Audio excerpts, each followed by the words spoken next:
All right, folks, appreciate you being here at the Voice of College Football for the latest. The drama builds, and it looks as though the boys are right into it when it comes to the college football playoff rankings. Of course, championship games this weekend. I missed 25 through 21. We are standing on UNLV at 20, Mizzou 19, BYU 18. We've left the call-in line in the chat. Please check it out. Of course, your comments and questions are welcome as well. We are simulcasting on all sorts of college football playoff candidates channels. And therefore, we're inviting all of you to join in on the show. We've got Clemson at 17. They dropped 5 spots after I thought they were overranked. Sorry, Clemson fans, the week before. But they've dropped 5 spots. But for Clemson, it doesn't matter. Clemson is going to be in the playoff, of course, if they win the ACC championship game. They have no chance otherwise. Number 16, Iowa State. Same deal with them. They're not making the playoffs if they lose. If they win, they're in the playoffs. The ranking does not matter. Where these rankings will come into play will be for some of the teams higher. The rankings from about 15 to 25 late in the season, and especially at this point, have more to do with helping or hurting the cause of the teams that are fighting for a playoff spot. Arizona State at number 15, coming off a big win against rival Arizona. Sun Devils at 10-2. They're up a spot from 16. There we've got South Carolina. That was one of the big deals right there to try to figure out, okay, what's South Carolina now that they have defeated Clemson. They were down until late in that game. They were down 14-7. Their last 2 drives, a field goal drive to get them to within 4, and then a touchdown from Lenora Sellers with a minute left. And they picked off Cade Klubnik at the end with the Tigers within scoring reach. And they were able to get the big win. So South Carolina needs some help at number 14. Ole Miss at 13. And so we would think that either Miami's coming up or Alabama, and they're going to keep those 3 together in the SEC. Of course, Miami dropping from 6 down to wherever. And Alabama, Ole Miss, and South Carolina were in a row last week at 13, 14, and 15. So they might be in a row this week at 12, 13, and 14. And again, we'll just have to wait and see if Miami forges a wedge, which they have. Yes, there we go, between these 3. And so Miami drops from 6 to 12. I believe I've got Miami at 13. I do. And so the committee, of course, is now going to go with Alabama, you would think. And I got to say that other than the eye test, I don't know what the consideration is for Alabama that far above the other 2. They did defeat South Carolina, of course, head-to-head, and Ole Miss is right now living off of that South Carolina win, as they should in the direct comparison against South Carolina. Ole Miss won the game by 24 points. So we still have SMU out there. We still have Indiana out there, but I would expect Alabama would slot in at number 11. There they are. Bama at 11. They went up 2 spots from number 13. And again, they forged Miami right in between those 3 that seem to be somewhat inseparable, those 9-3 trio from the SEC.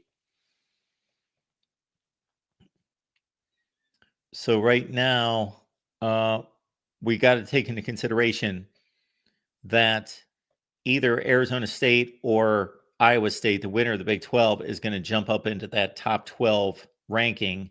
Not necessarily the ranking. They can rank them wherever they want, but they're going to jump up as a top 5 conference champion up into and they're going to take a top 12 bid. Again, it doesn't matter what the rankings are. If you win a conference championship as a top 5 conference champion, you could be ranked 1,000,000 and you're going to take one of those top 12 spots. So Bama's still not in just guaranteed position here. We got Boise State at 10. Then I got to think Indiana's going to be here next. There they are. I'd like to see these compared to my predictions. So the last couple of weeks, we have predicted the rankings, and I believe we're right there with everyone. And we might be off by one spot on a few teams. SMU's got to be coming up at 8. We'll see if Ohio State drops below SMU or the Buckeyes stay above SMU, which I got to think they will. I think this is SMU's spot at 8.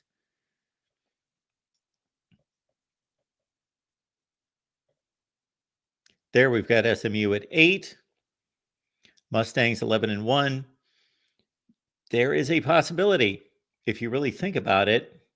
Now, SMU, they could have used Clemson winning against South Carolina. Then Clemson, if they had defeated South Carolina, Clemson right now would be probably number 11 in the country because they were 12. So they certainly wouldn't have dropped after a significant win. So Clemson had that game until a minute left, and that would have aided SMU to possibly lose the conference championship game and stay in the playoff. But they can't lose to number 17 and get an at-large bid. There we've got Tennessee at 7. And I believe I've got Tennessee above Ohio State. I thought the committee would go with Tennessee above Ohio State. So I've got those two flip-flopped. Certainly Tennessee has, when you look at the losses, they lost to a 6-6 Arkansas team. They lost to a Georgia team that's 10-2, top 5 in the country. And Ohio State lost this Michigan game, which is kind of their Arkansas game, although Michigan is, you would have to think, a little bit better than Arkansas. And then Ohio State lost to the number 1 team in the country. So the losses side with Ohio State on this one in the comparison against Tennessee. So there are the Buckeyes at number 6. They dropped 4 spots from number 2. They should be safe based on this ranking. You know, there's really no way they get knocked out of the playoff with that ranking. There we've got Georgia at 5. And this pretty much sets up for Notre Dame at number 4. Penn State 3, Texas 2, and Oregon number 1. There's the Irish moving up a spot, as did Georgia with the Ohio State loss. Everybody moves up a spot, and Oregon stays number 1. All right, we will take your calls, and again, we will post the rankings as soon as they become available online. Appreciate you being here at the Voice of College Football. The Amazon link, when you do that Christmas shopping, please use the Amazon link that we provide in the description section of all the videos, including this one. It's right there at the top, near the top, the Amazon link. It's in caps. Just grab that link. It's the same shopping experience. Doesn't cost you a penny. It's the one way you can contribute to the Voice of College Football without spending a penny. All right, let's get to the calls. We got our buddy Michael on the line. Michael, what's going on? Hey, Mark, how you doing today, sir? I am doing just fine. What's up with you? Battling a cold, but I'm okay. Hey, I gotta ask you this: what made you? Is it? Oh, I posted 21 through 25 in the chat for you. 21 was Illinois, 22 was UNLV, 23 was Colorado, 24 was Army, 25 was Memphis. All right, thank you. You're welcome.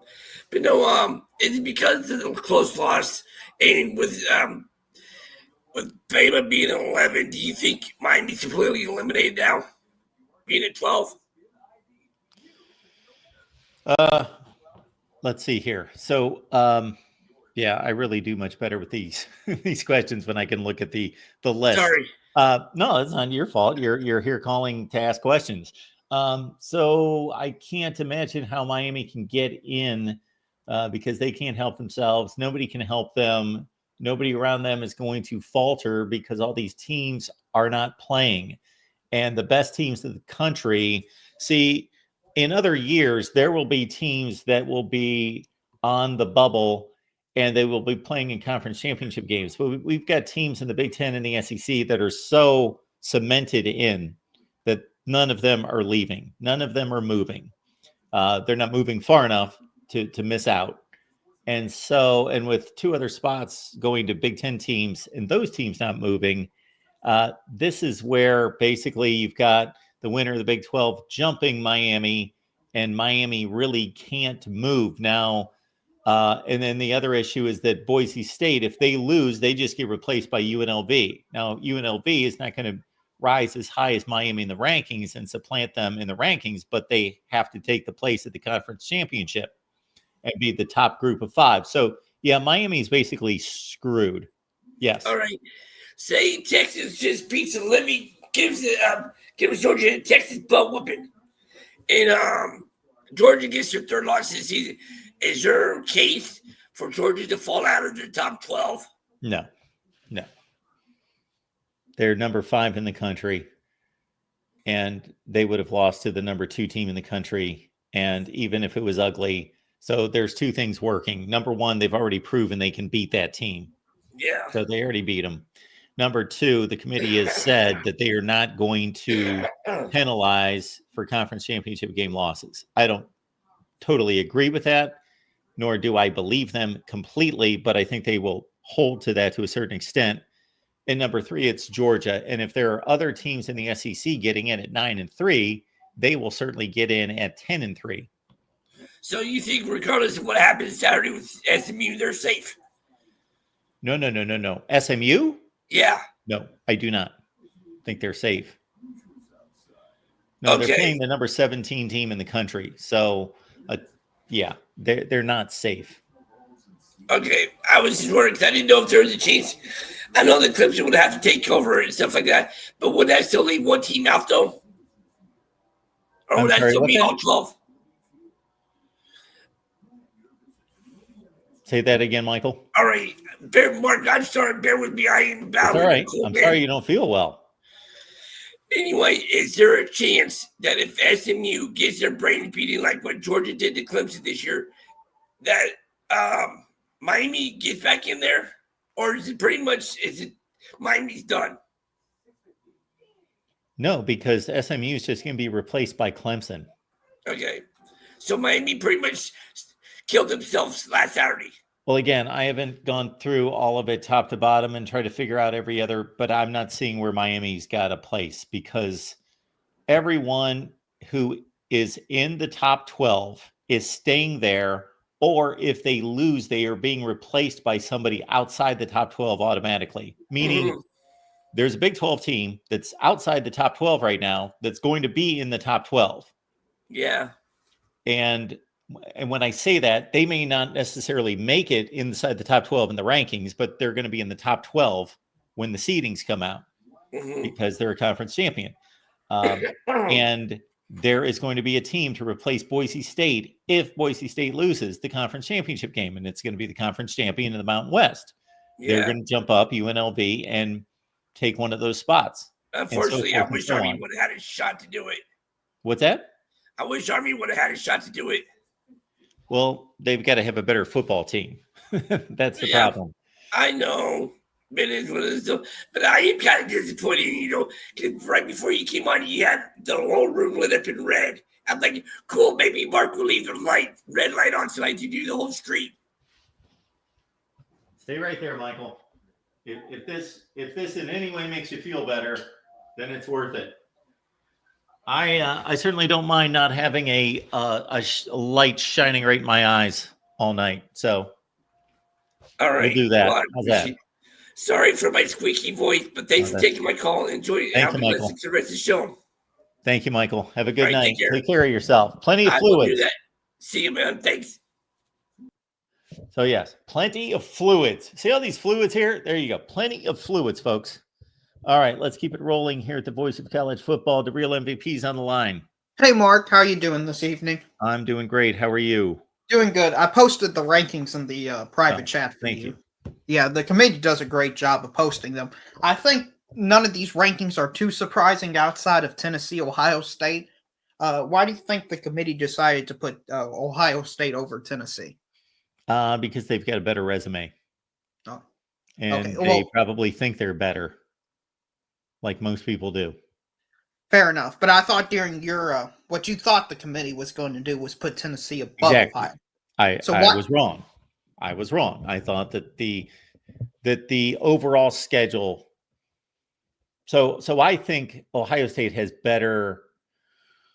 better win in Penn State than anything Tennessee has. And I think that their losses are clearly more understandable than Tennessee's. But I thought the overall strength of Tennessee's schedule would be weighed by the committee.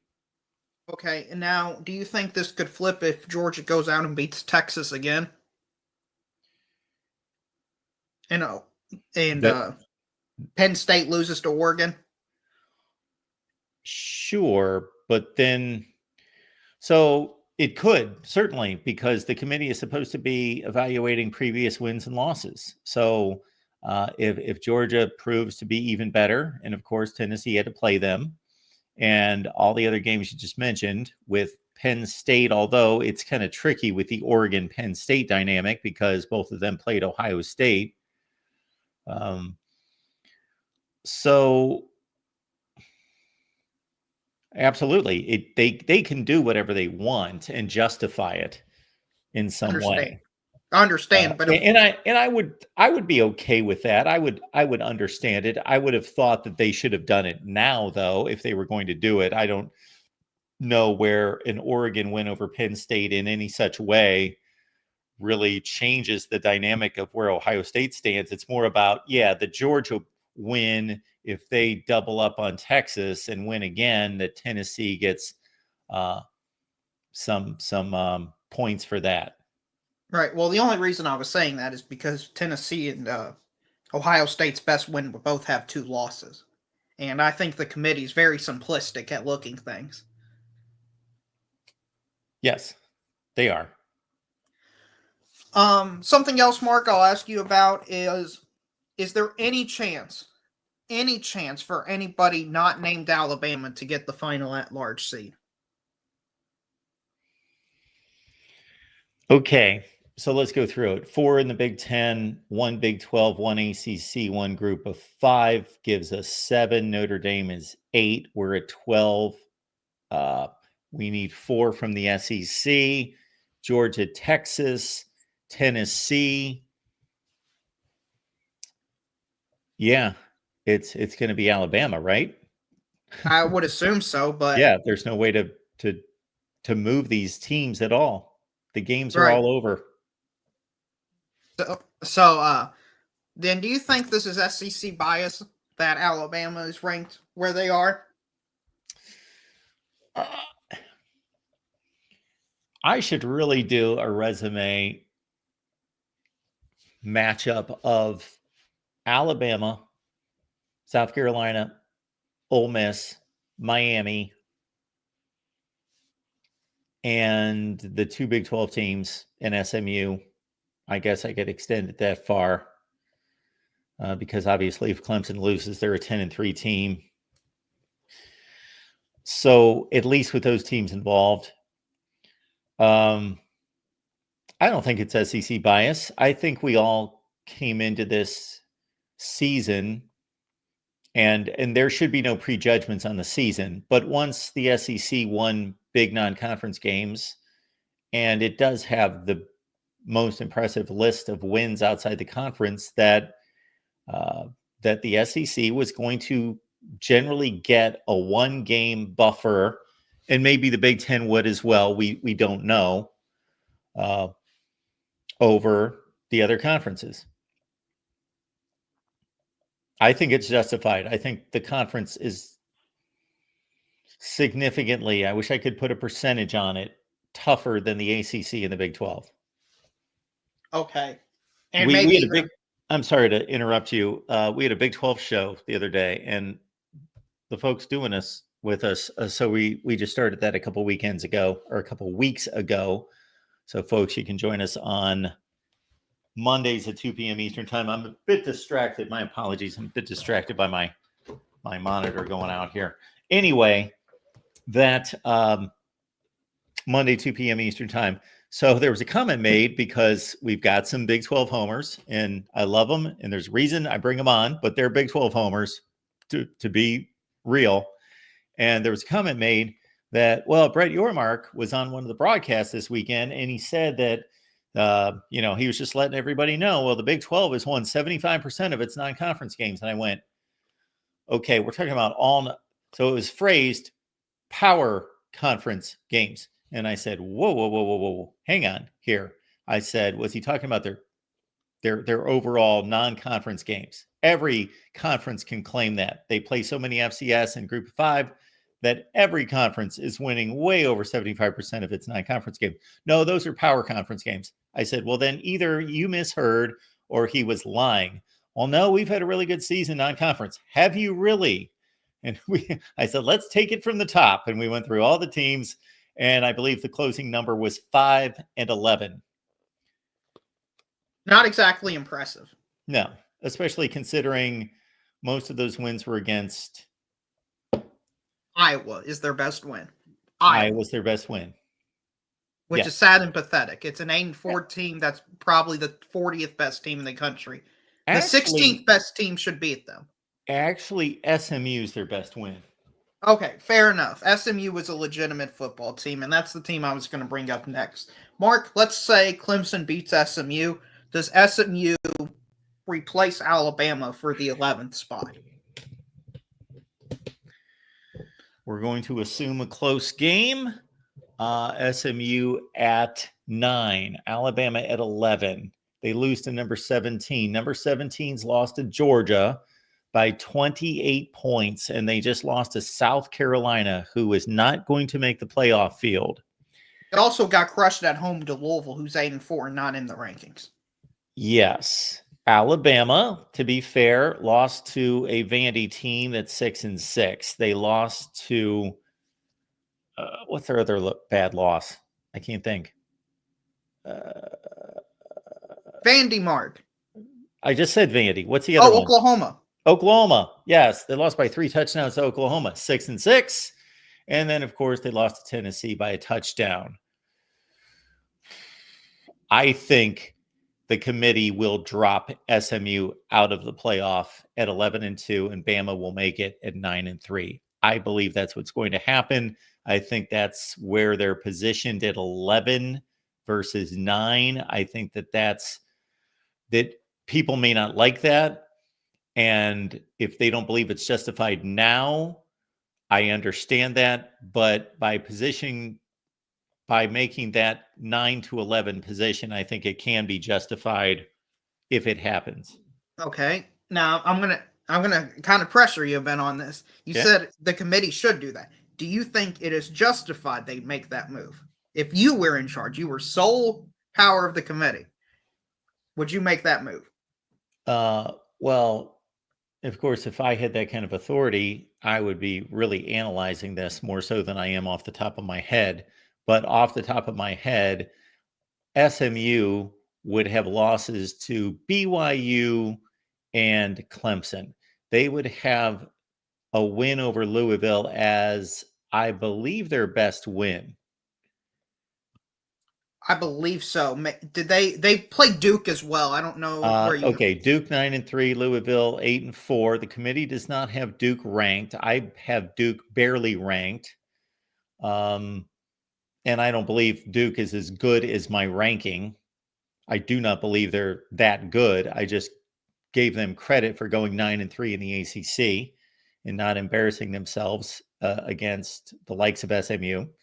So Alabama's played a much more difficult schedule than SMU. And yes, I would have Alabama be the last at-large team over SMU.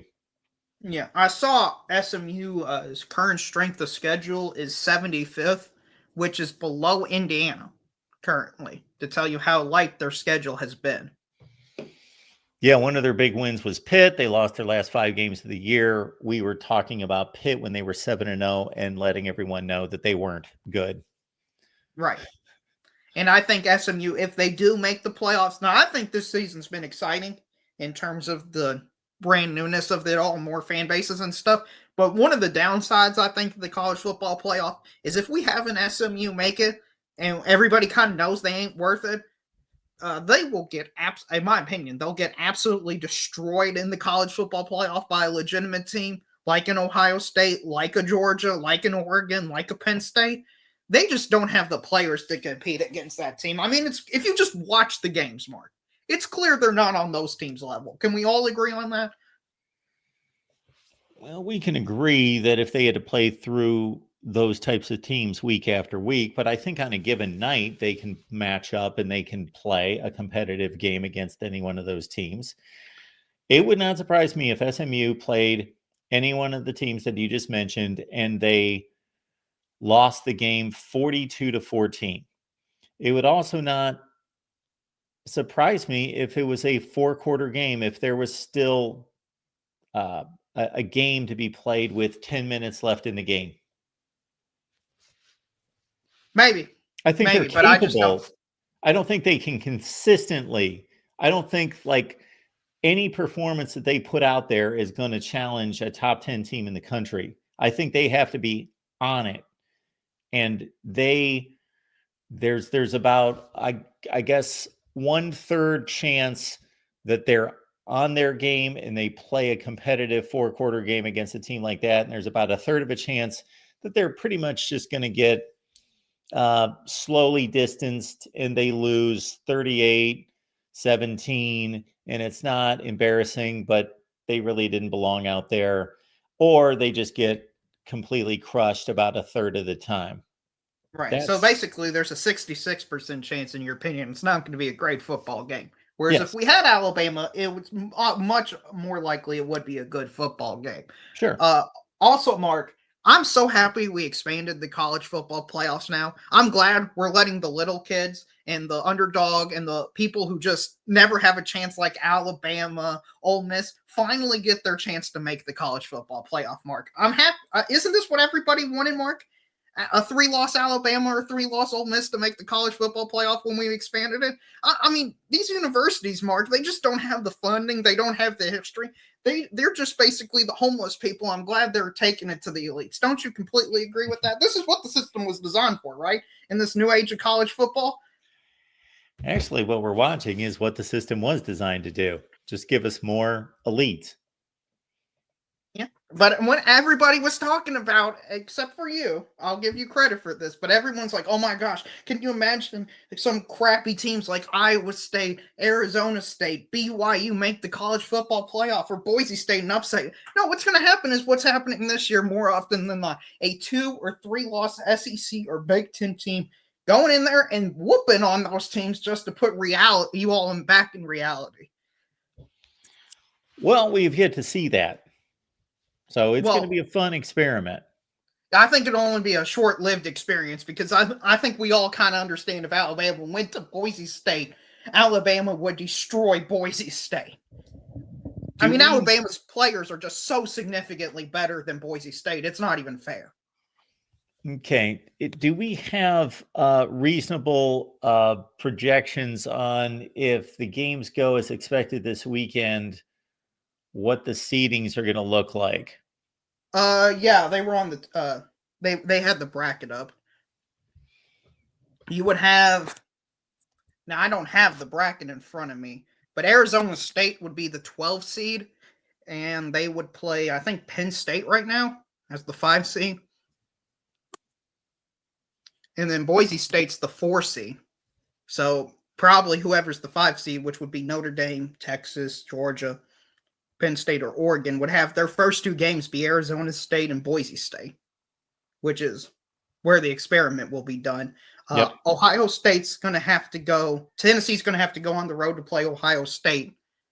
And then Alabama's going to go on the road to play Notre Dame.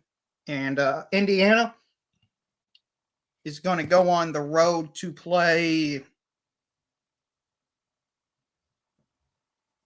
Forget who. I think Georgia. I think it was Georgia. They have to go on the road to play Georgia currently. Yeah. Can you imagine Indiana going on the road to play Georgia? How lopsided would that game be? Oh my goodness. We shall see. I think it'd be at least 4 touchdowns. At least 4 touchdowns. I would take the 4 touchdowns. Yeah. Have you seen Georgia when they're on this year? I've seen them when they're on, and I've seen them when they're off. Yeah, when they're on is when they play the best competition. When they're off is when they don't play the best competition. This isn't really hard to figure out. They've just been, they're just bored with the season. And that's all that's happened with them. Could be. But let's see them play. I understand, and this is going to be a fun experiment. I think, and what also I'm happy for is these SEC teams are going to have to go up north, and we're going to be able to figure out if the wind was too loud, or like your boy Ryan Day said yesterday, complaining about the wind in the Michigan game, if that has a factor against us when we go up there traveling north. Did you see that comment Ryan Day made about the wind?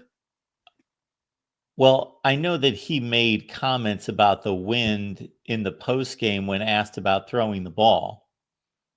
Yeah, well, why are we making excuses, Mark? Well, I don't know that, again, he might have made other comments about the wind that were excuses. The comment that I heard, I did not consider an excuse. It was a reason for not throwing the ball as much. Yeah, to me, you're Ohio State. I don't care what the wind is like. You should throw the football. This isn't hard to figure out. You're Ohio State. You've got the best wide receivers in the country. You've got a solid quarterback. You've got a great tight end. You've got all the weapons. Throw the football.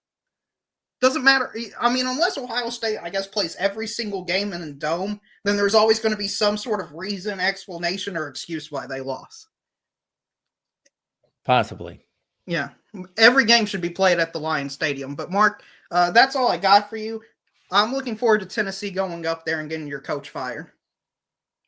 Yeah, that would be the outcome. All right, folks, we appreciate you being here at the Voice of College Football, and certainly let some folks out there that love college football know that we're here all the time, and certainly on Tuesday nights with this watch party, but this will be the final one because next week, of course, we're going to do this on Sunday. So I believe at noon Eastern on Sunday, we'll all get together and run through the college football playoff rankings and watch the reveal that will mean everything at that point, and then be with you throughout the day to respond to all the coaches' firings that are most likely, and also respond to the bowl selections. Again, folks, the Amazon links in the description section of all the videos. When you shop on Amazon, please use the link that we provide. Hey, Rob, what's going on today? Hey, Mark, how you doing? I'm good. So I wanted to talk about this. I mean, people have been saying this all year, and then some people fight back against it, whatever. But like, there's the notion that there's an SEC bias to me is a little bit overplayed. I think in past years it was a little bit more prevalent, but I mean, this year it's basically been the Big Ten leading the charge. Certainly top heavy in the not only the AP poll, but also the playoff rankings for quite a while. And there is something to be said about Ohio State losing in the fashion that they did to unranked Michigan and dropping only 4 spots in the playoffs. Now, I'm not saying that Ohio State should drop out of the top 6. I still think they're a team that's easily capable of putting together a run, and if they play to their potential, they can probably beat anybody. But I'm just saying, like, anybody accusing there being like this major overarching SEC bias, I think you haven't really been paying too much attention. Like, now, what I would say, on the other hand, to kind of counteract that a little bit, I would say there's like a bit of a back end SEC bias. So I'm not saying there's no SEC bias at all, but like, I think there's a couple teams when it comes to that last spot in the playoffs. If we're looking at Miami, Alabama, SMU, I think the team that's getting a little bit disrespected, especially when you look at the SEC side of things, is Ole Miss. I mean, I would take Ole Miss over Alabama any day in the playoffs. I think they've earned it. I think they played a better season overall. And consistently, they had a really bad loss against Kentucky. Like, that's their ending. Like, every team has an NIU type game, not to that extent, but you know what I mean, like a really bad loss. And for Ole Miss, it was the Kentucky game. Like, you just can't lose that game if you're Ole Miss. But I just think Ole Miss, to me, they're the best of the bunch when it comes to that gaggle of teams like South Carolina, Alabama. That's the thing I'll say. There is 100%, maybe not an SEC bias, there's an Alabama bias.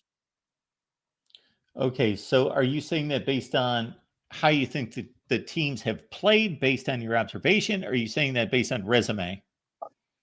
In my opinion, it's a bit of both, and the eye test as well. But I mean, Lane Kiffin was posting things on Twitter the other day about how his team, only lost by this amount and that. And I'm not going to go over the whole thing. And I'm not saying that that's why I'm saying that Ole Miss is the best. I've just felt that way for a while.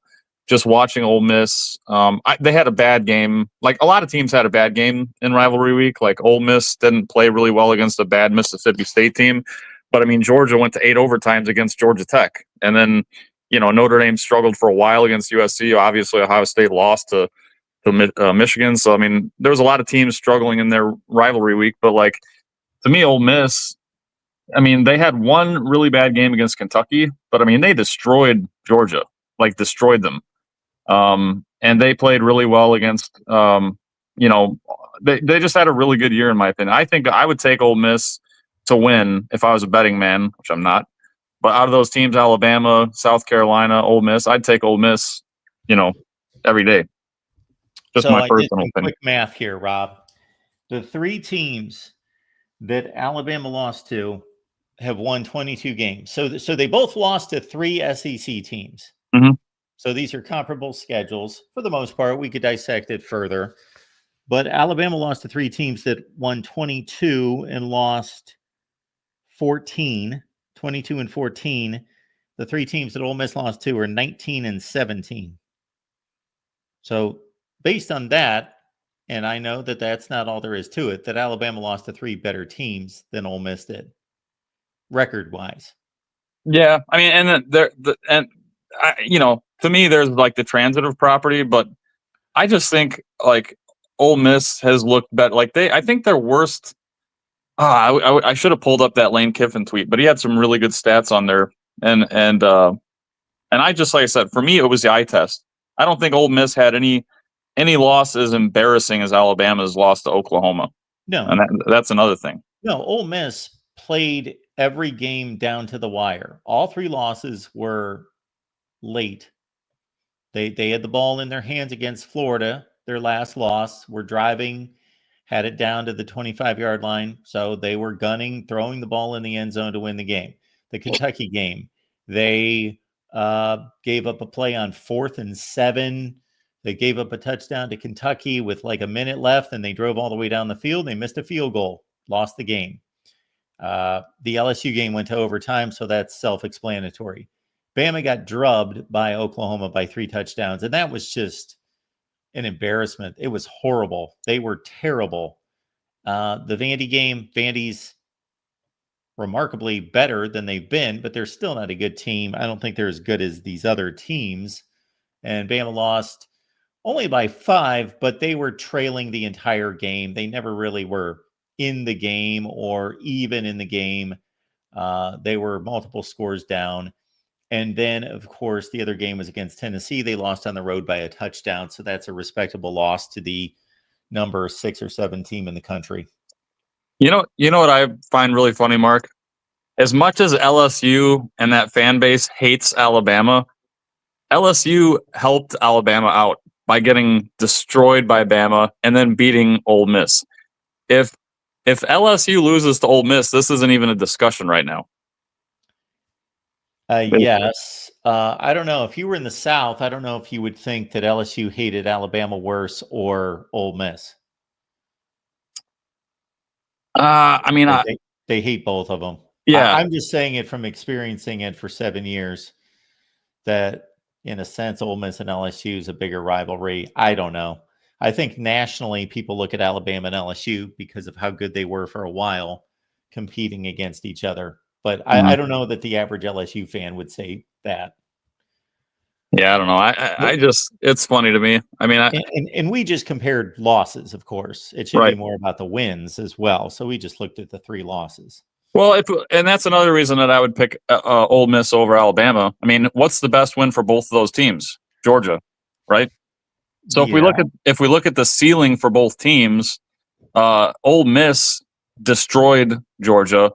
Alabama destroyed Georgia early, but then let them storm back and barely hung on. If it wasn't for that crazy Ryan Williams play at the end of that game, Alabama loses. Yeah. And then, of course, Alabama went on the slide after that game.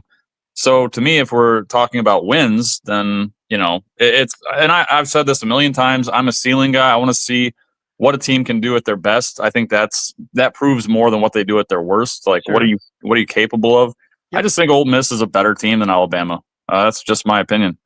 But No, I I don't mean, we think can. that's necessarily. I think their passing game is more sophisticated. It's better. It's higher end. I think their quarterback is going to play in the league, and Jalen Milroe is just more of a wild card. So I trust Ole Miss's offense far more than Alabama's. So I get your point. I don't disagree with you. Yeah. Now, on your personal opinion, what do you think about both of those teams having 3 losses with and Alabama being ranked ahead of Miami by the committee? Do you think that's earned, or do you think that is off? So again, I would have to really dissect these wins and losses to separate Alabama, Ole Miss, and South Carolina. Other than Alabama and Ole Miss beat South Carolina, so I take a principled stance on that with the head-to-head. But the committee wedging Miami, they did this a couple weeks ago before Yep.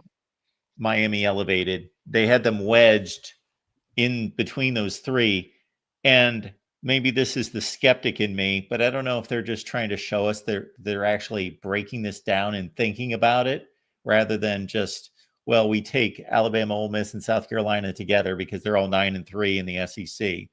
No, that they wedged Miami in there. I don't know why Miami is not as good or doesn't have as good a resume as Alabama, but they've got a better resume than Ole Miss and South Carolina. That, like, I can understand if you're going to keep Alabama, South Carolina, and Ole Miss together, why you would have South Carolina at the back of the line. That makes total sense. But how they are comparing Miami's resume against Alabama and saying this is a worse resume than Alabama, but it is a better resume than Ole Miss and South Carolina, that I don't understand. Right. It is very strange to me because then you're questioning, like, okay, so what, are we going off of wins here? Are we going off of losses? What are we doing here? Because either Miami should be ahead of all 3 of them, or what are we doing? Like, and that's why I kind of say it's like an Alabama bias. It's like whatever. It is what it is. I think the other thing I wanted to say is I think if SMU loses the ACC championship because of where they're placed at 8, I don't see them falling out of the playoffs. I think SMU's in regardless. That's just I think they would basically. I'm sorry. Go ahead. Yeah, I think they would just basically go to that last spot if they lose. I think that's what the committee's doing with putting them at 8. They're kind of like, well, this way, if SMU loses, we can knock them down a peg, but maybe not totally out of the playoff. So I do think there's going to be 2 ACC teams in the playoffs based on where the chips fell this week.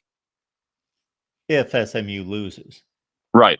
Well, that's right. Yeah, if SMU loses, there's probably going to be 2 ACC teams. If not, if they win, yeah, there's only going to be SMU. So interesting. Yeah. So the real MVP brought that up, and I didn't have the rankings up there yet, and I was not clear on that. So I had SMU at 9 in my head. Okay, so they're 8. So I tend to lean in your direction a little bit more than I did when they were 9. And I thought that the committee could justify knocking them down, losing to number 17, that they could knock them below Alabama. So it's one more spot. Yeah, one more spot, and that's big, I think. Because with so few spots. And then the last thing is I think the way everything is playing out, I think this actually works out better because a lot of people, like, in the past, it's always been, well, Notre Dame doesn't have to play a conference championship. It's not fair. Well, the good thing about the expanded playoffs is now Notre Dame's not the only team that has to have that, right? Or that gets to have that. So now you get Ohio State, Tennessee, Indiana. You get a lot of these teams that are in a conference that are not in the championship game, and they basically get a free bye week now, like Notre Dame. So they get to rest up. And this is the perfect time of the year to rest up because I know, especially with Notre Dame, we've got so many injuries, and other teams, it's a good week for teams that don't have to play in a conference championship. So in some ways, Mark, I know it's not a silver lining, or I know it's not something you probably want to hear too much, but I mean, Ohio State losing that game, at least they get to get a free recovery week, right?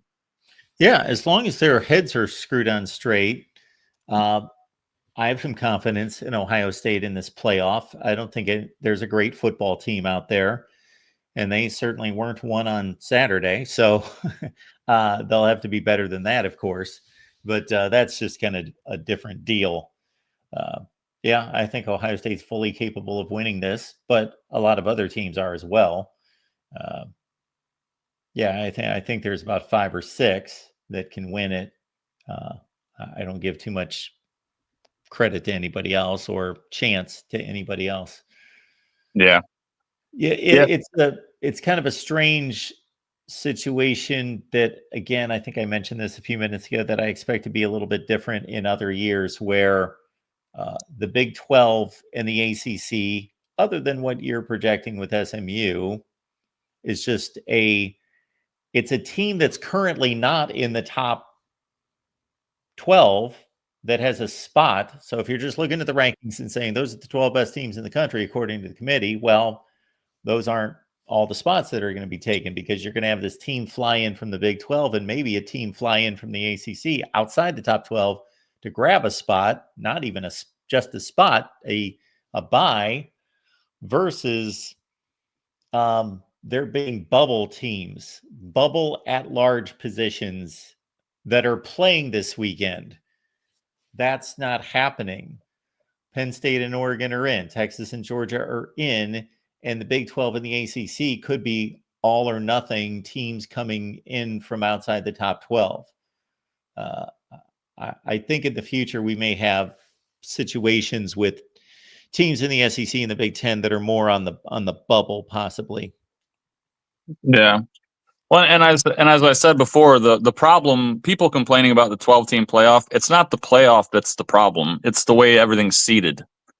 You know, they need to get the kinks worked out and they got to figure out something with these automatic bids and stuff, and the automatic buys. I don't know. They got to figure something out to make it a little bit, because right now you're not really rewarded if you're the best team in the country, right? If you're number one, like the best, and people have talked about this before, the best spot in the playoffs right now is the 5th seed, because then you get to play like Boise State or Arizona State in the first round.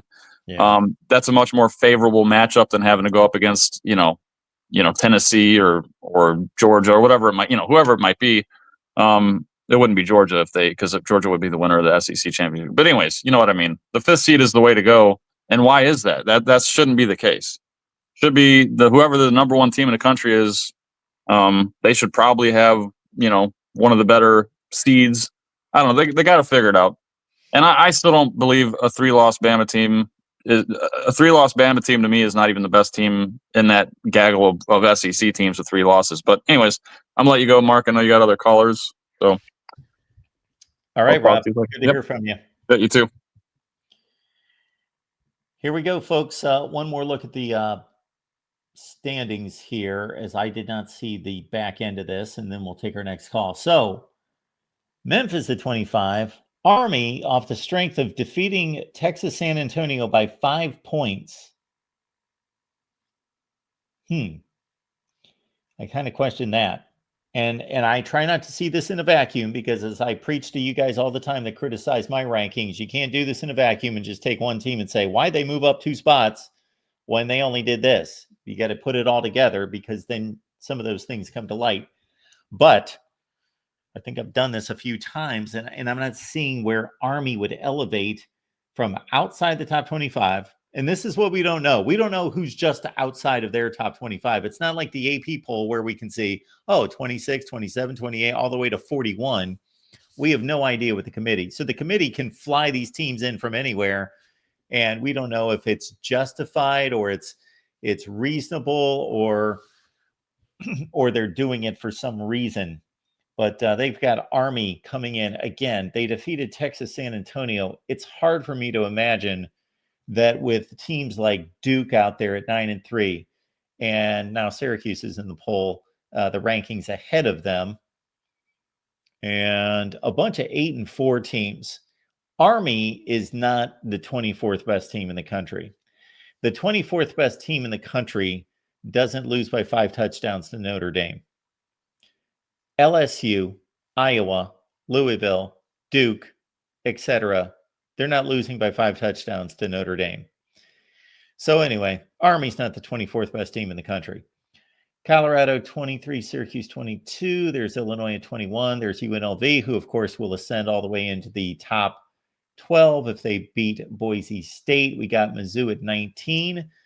Mizzou, for as much ridicule as they've taken for looking lousy in their losses, they're really close to being in this thing, but they're not at 9-3. If we think South Carolina is so good, they were at home against Mizzou just a few weeks ago and won the game in the last 15 seconds.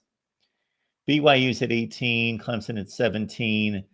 Clemson team that I thought was overranked last week. They're where I think they should be. Iowa State, Arizona State, doesn't matter where they're ranked. They just have to win. Clemson doesn't matter where they're ranked. They just have to win.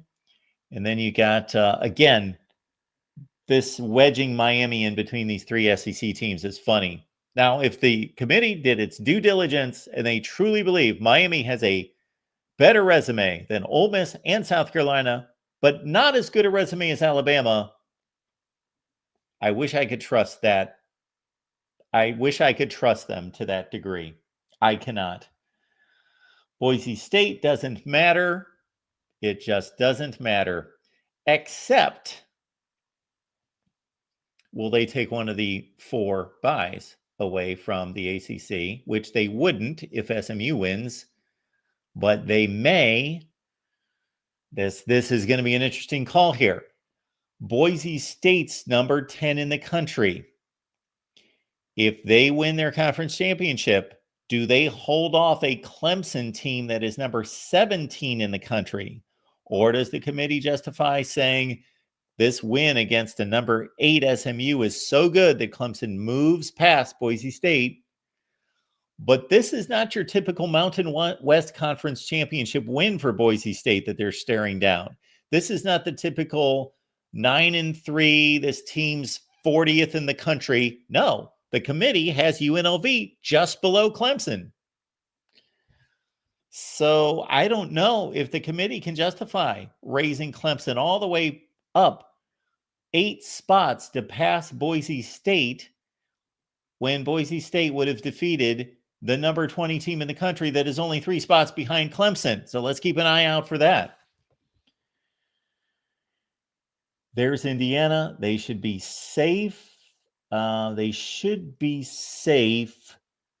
Let's see. They're at 9. If Clemson wins, they keep SMU in the field. You bring in the Big 12 winner. That has knocked Indiana to 11. They should be fine. And then everybody else should be fine other than SMU possibly playing a conference championship game that's going to ding them, although the committee says it won't. So, and they've got 4 spots to play with. So maybe SMU is a team that's going to make it as an at-large. All right, let's keep it rolling here at the Voice of College Football. We got our buddy Will on the line. Mark, I think in this Bama game has a chance to stick because I think if Georgia beats Texas and Oregon beats Penn State by how I think they'll happen, I think they'll put Texas as the 5, and then they'll put maybe Penn State maybe down right below Ohio State. And I'm feeling pretty good about this matchup against Bama because, I mean, you look at what Oklahoma did to them with their – I mean, Jackson Arnold isn't a running quarterback, and you look at how he did. Yeah. And I'm thinking Riley Leonard will have more success than Arnold. I mean, I think Bama will show up and play better, but him and Jeremiah Love against that rushing defense that I saw in like a 20-degree night in South Bend, I'm feeling pretty good about that, Mark. Do you think? Well, I certainly think Notre Dame's a more consistent football team. They show up every week, aside from the obvious. Mm-hmm. They show up every week, and we pretty much get the same football team much more consistently than almost anybody else in the country, not named Oregon. And for as much ridicule as Penn State gets, they're at least consistent. And there might be a few other teams I'm forgetting. Tennessee's been pretty consistent. Georgia has not. Texas has not. Ohio State has not as of last week. Yeah, Notre Dame's more consistently good than Alabama. I also look at the coaching matchup. Mike Denbrock going up against Kane Womack, and then Golden against Sheridan is just a mismatch, too, in my book. And if they keep Milroe in the pocket, don't let him escape, don't let him run around, I'm feeling good about him not taking over the game. Maybe put Xavier Watts, have him watch Ryan Williams at all times.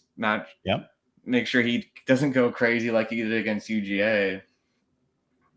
Yeah, I see no reason not to sell out against the Jalen Milroe going off against LSU kind of game.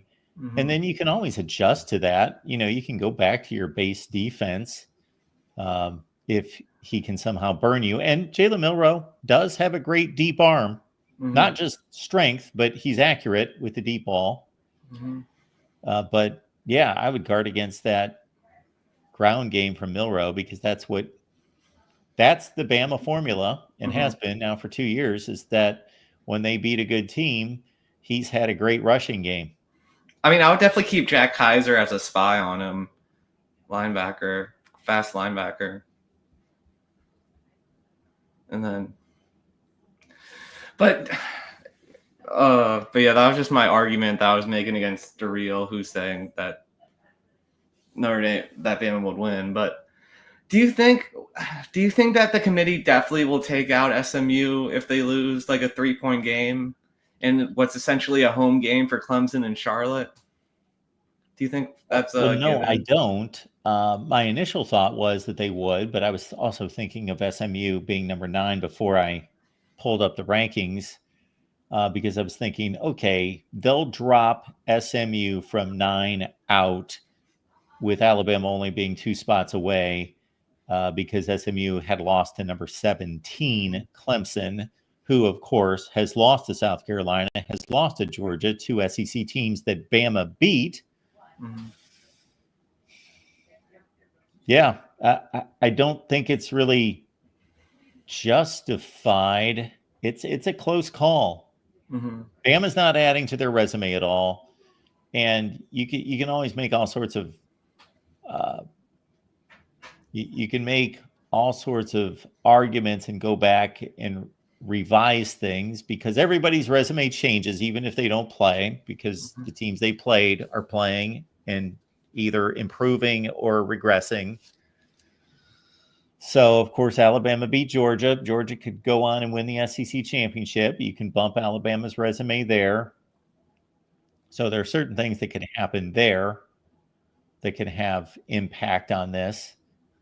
But when you match up the wins and losses, I'm not seeing where SMU has much of a fight against Alabama.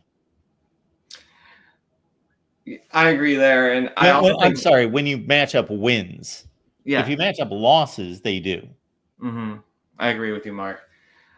Rhett Lashley must be kicking himself for not putting Jennings in as the starter before that BYU game, because that was a 1-possession game, and they started. The guy they had as the starter did a good job last year and threw 28 touchdowns, Preston Stone, and was a really good quarterback. And I had no idea that their guy was on the bench, and that Preston Stone was that close to getting benched, but that's what happened. Yeah, 3-point loss against BYU, which is still a quality loss. Yeah, it is a quality loss. Yeah, it was a very quality loss. 3 points, and like you say, if this committee is truly doing its job, then they are talking about Kevin Jennings not being the starting quarterback in that game until Preston Stone went like 2 for 10 or whatever he did. I know it was a putrid showing before Jennings got into the ball game. I just feel like the committee is going to put him in for Bama in for TV ratings, but I do think that SMU is a deserved team, even if they lose. But I think it's not most deserved. It's an invitational, as you would say. Yeah, I'm just not crazy about their wins. Best win, Louisville, 8-4. Second best win, Pitt, 7-5. There's got to be somebody better than that. Oh, well, they beat Duke. Duke's 9-3. I mean, their wins are not impressive, but so they have no ranked wins. According to this committee, if you just go by the committee, and of course, Louisville is one of the best 25 teams in the country, but it is what it is that they're not. Are they? I guess they are. Yeah. I'm not going to argue with you because I'm on the fence on that. I don't know that they are, but I also wouldn't say that they are not. They're close. They're in that range. The Stanford loss is bad for Louisville, but yeah, that's a bad loss. But again, the Alabama SMU comparison is Alabama beat Georgia. Alabama beat LSU. Alabama beat South Carolina. Those 3 wins are all better than SMU's best win. And then SMU will have had a chance to beat Clemson and didn't do it. I have some problems with that. That's fair. I just think SMU just another thing. One more argument for SMU is that they've been very consistent, and Bama has not. True. They've been consistently good against 6-6 ACC teams. They have been. You're right. They've been consistently good against Virginia and Cal. And I'm only slightly. I mean, they're not beating around the bush against those teams. They're taking them to the they sword, have been, but they've been the Indiana of their conference. Yeah.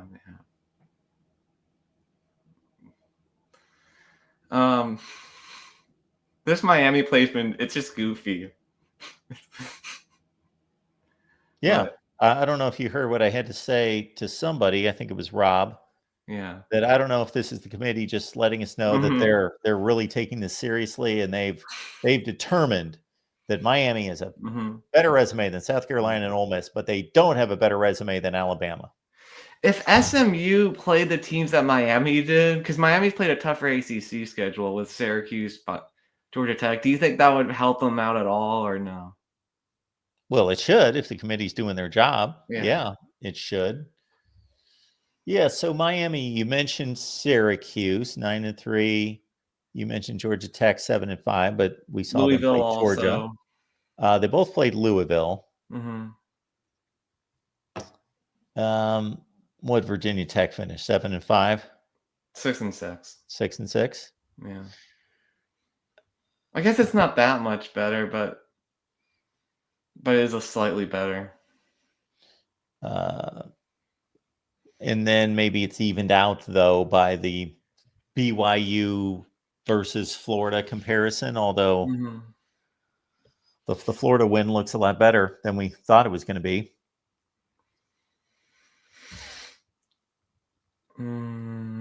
Yeah. Well, Florida should probably be in these rankings. It is hilarious to me that, like, Missouri, I mean, even though Missouri got blown out, like, they are, if they would have just turned around one of those games, that they would probably be in the playoff, even though and the South Carolina game would have been the game to turn around. Yeah. They only lost in the last 15 seconds of that game.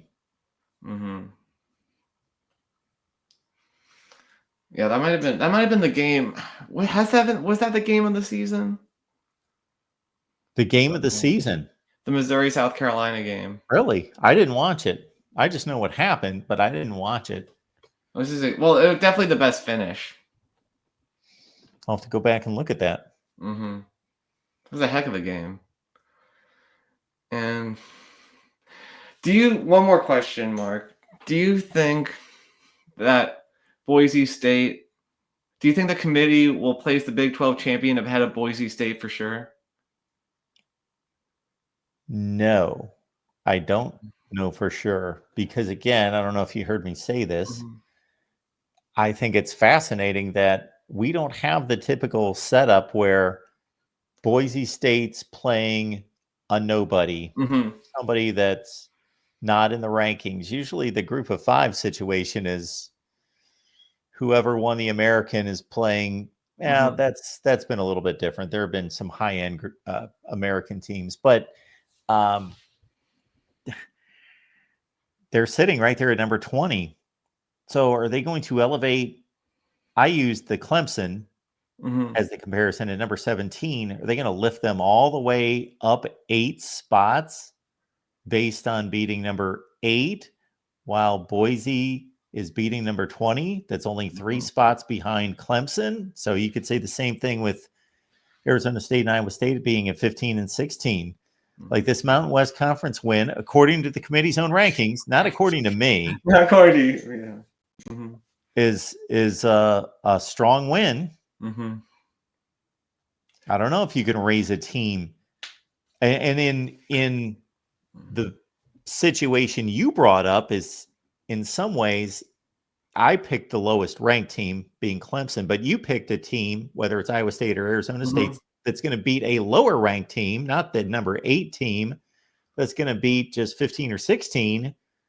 So do you raise them up 6 spots to pass Boise State when they just beat 15 or 16 versus Boise State beat 20? I don't think if the committee's being like, I wouldn't mind that because I think that Big 12 champion has earned that at 11-2 versus 12-1, playing in much more difficult schedules top to bottom. So, but I think based on their rankings, that's not logical to do that. Yeah.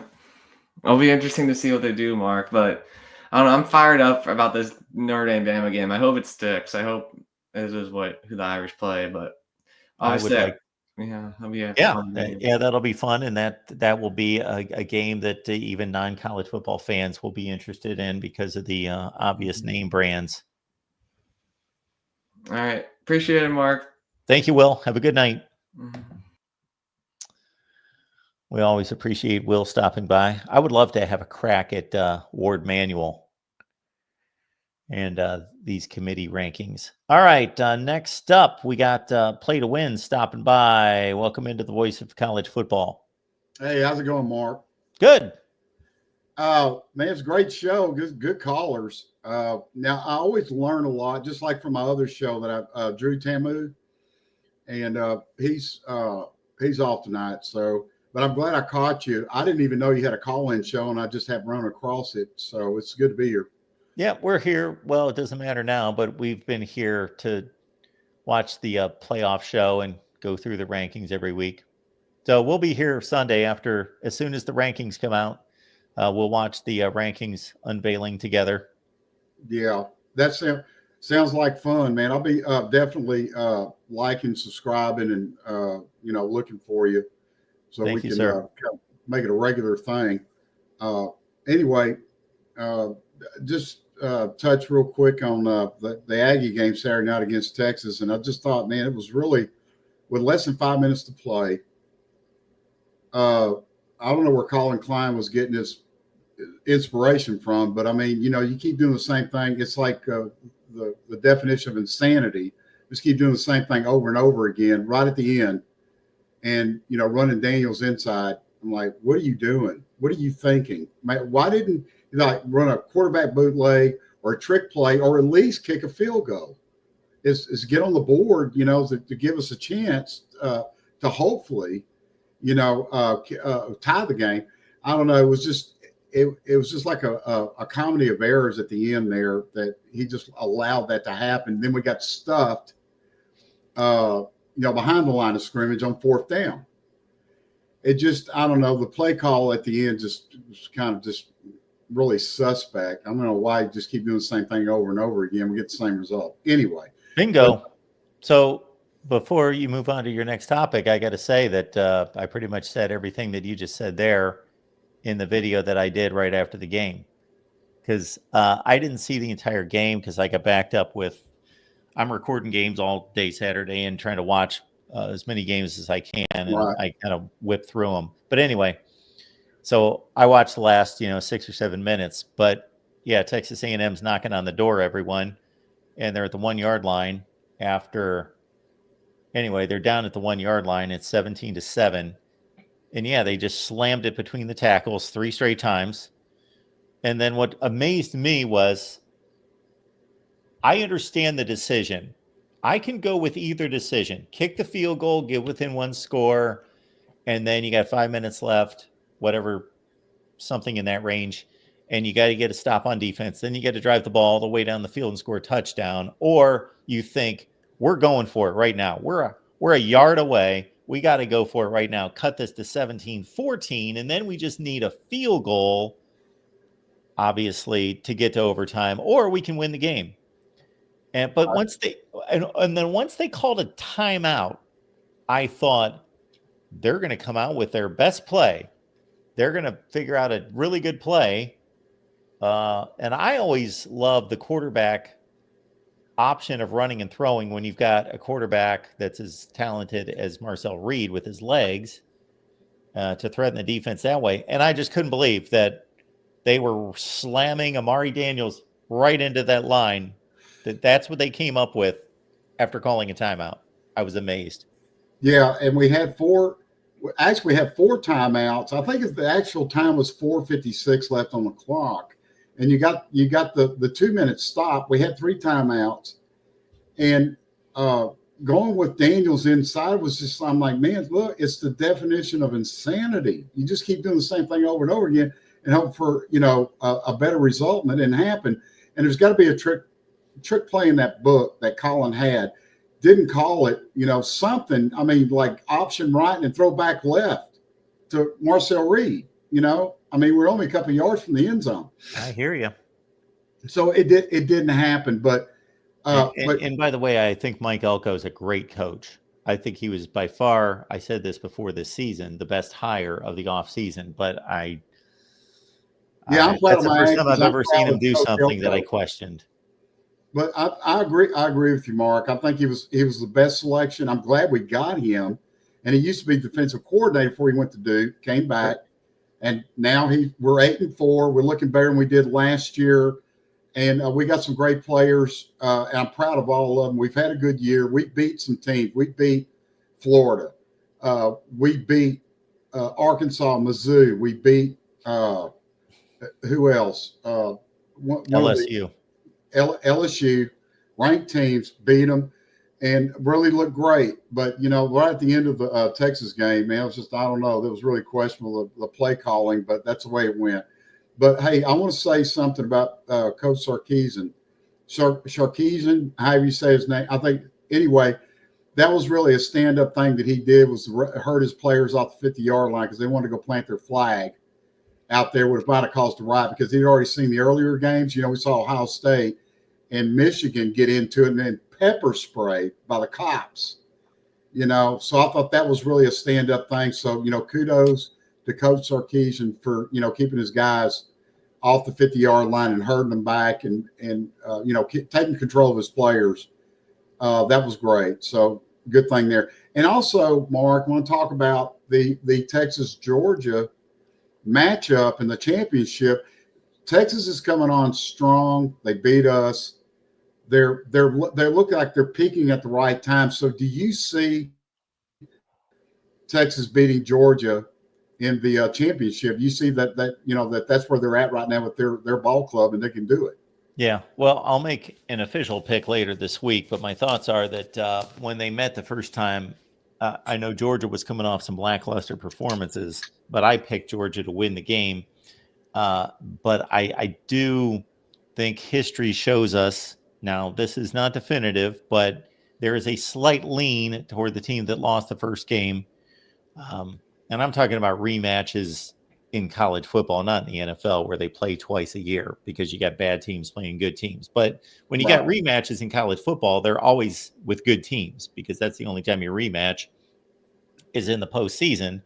And I think there's an advantage to the losing team because they have things to work on, and they have a reason to change strategies and fix some things. So, and I do think Texas is playing really sound football on defense, and Georgia has not always been as consistent. So, yeah, I do lean Texas. I'm going to. It would make us look better if they go on and beat Georgia, and then get in the bracket, waiting for their opponent who they're going to play.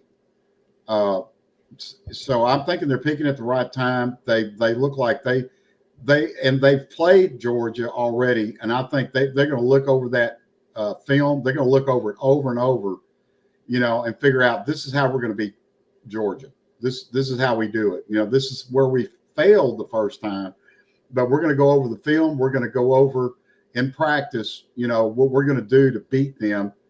And I think, more than likely, it might be a close game. I'm calling it 31-21 Texas. 31-21 Texas. I think they'll win out. It's going to be a great ball game.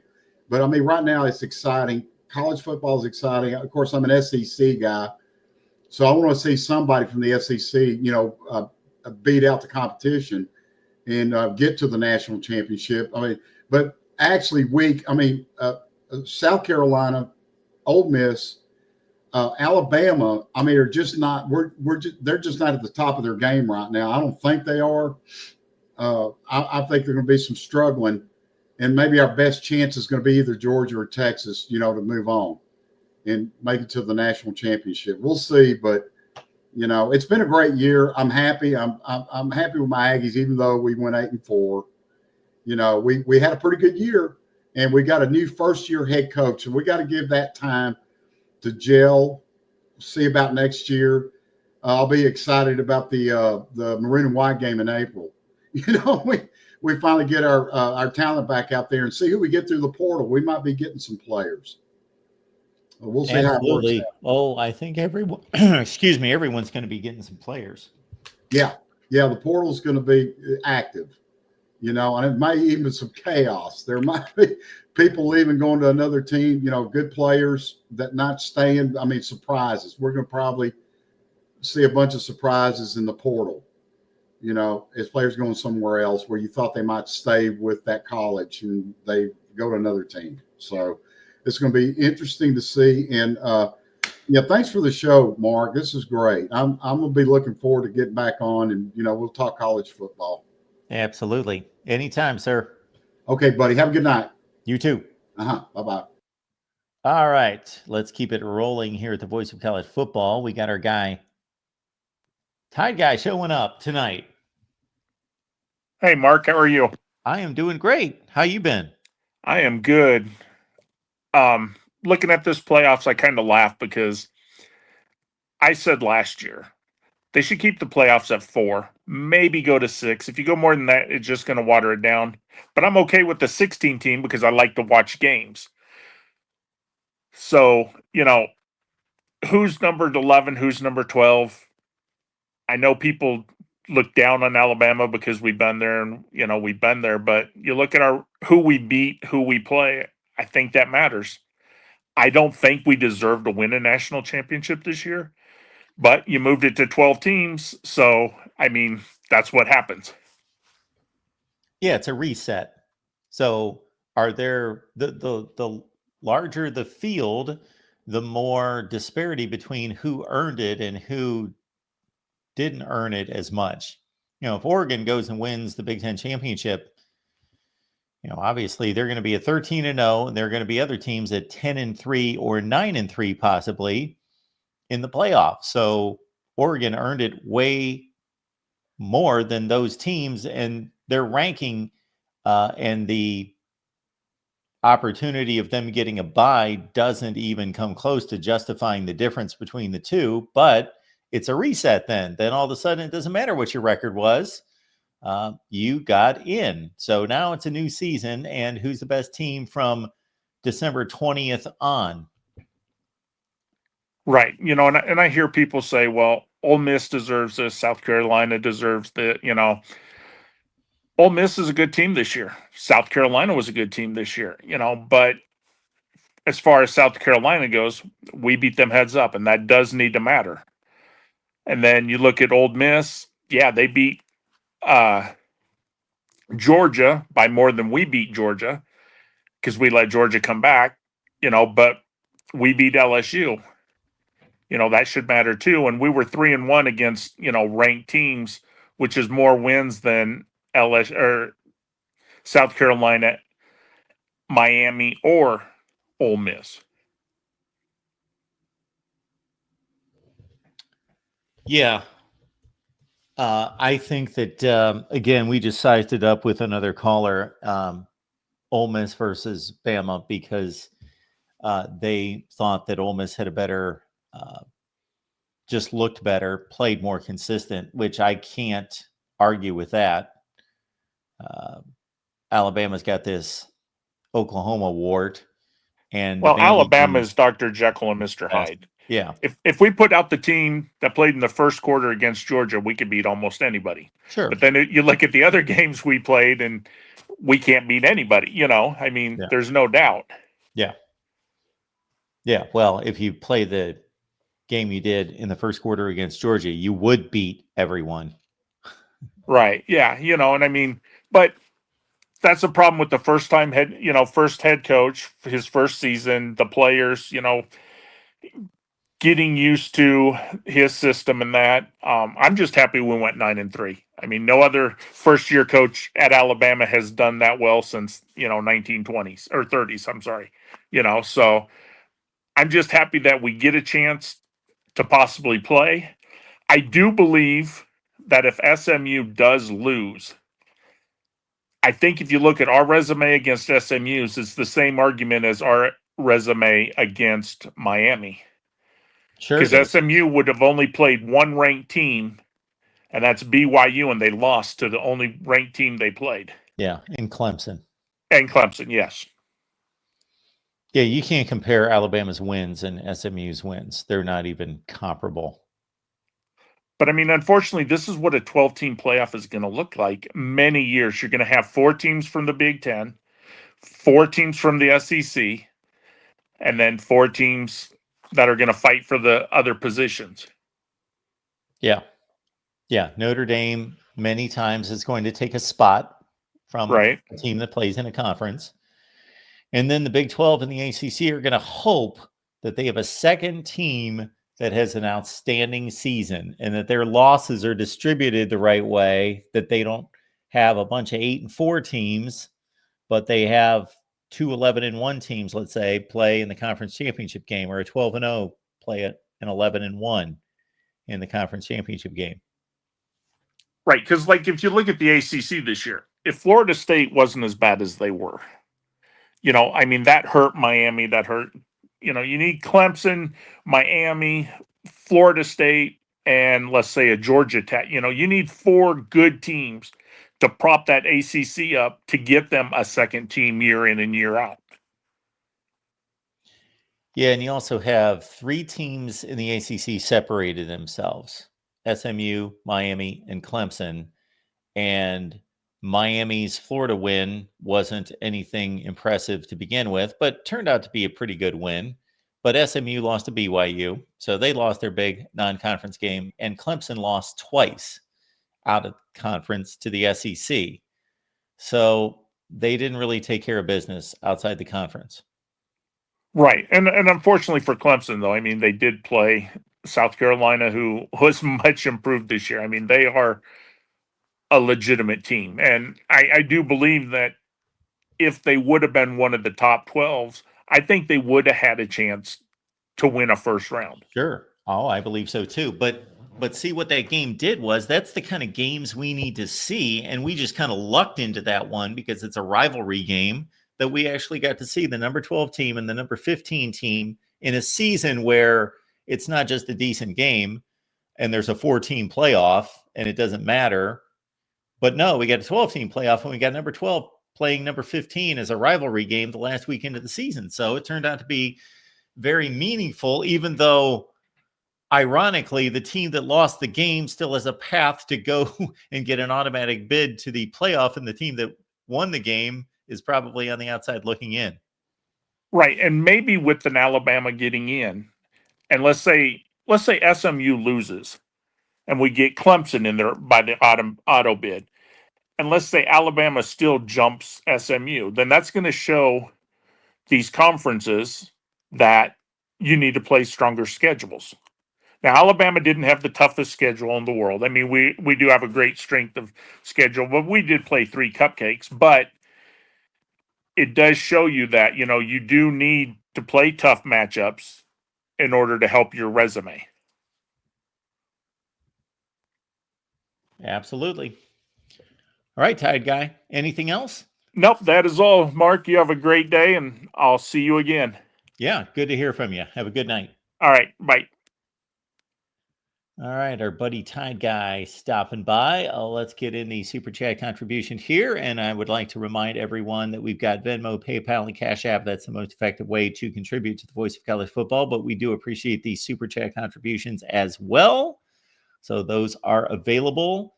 Gixxer Squid.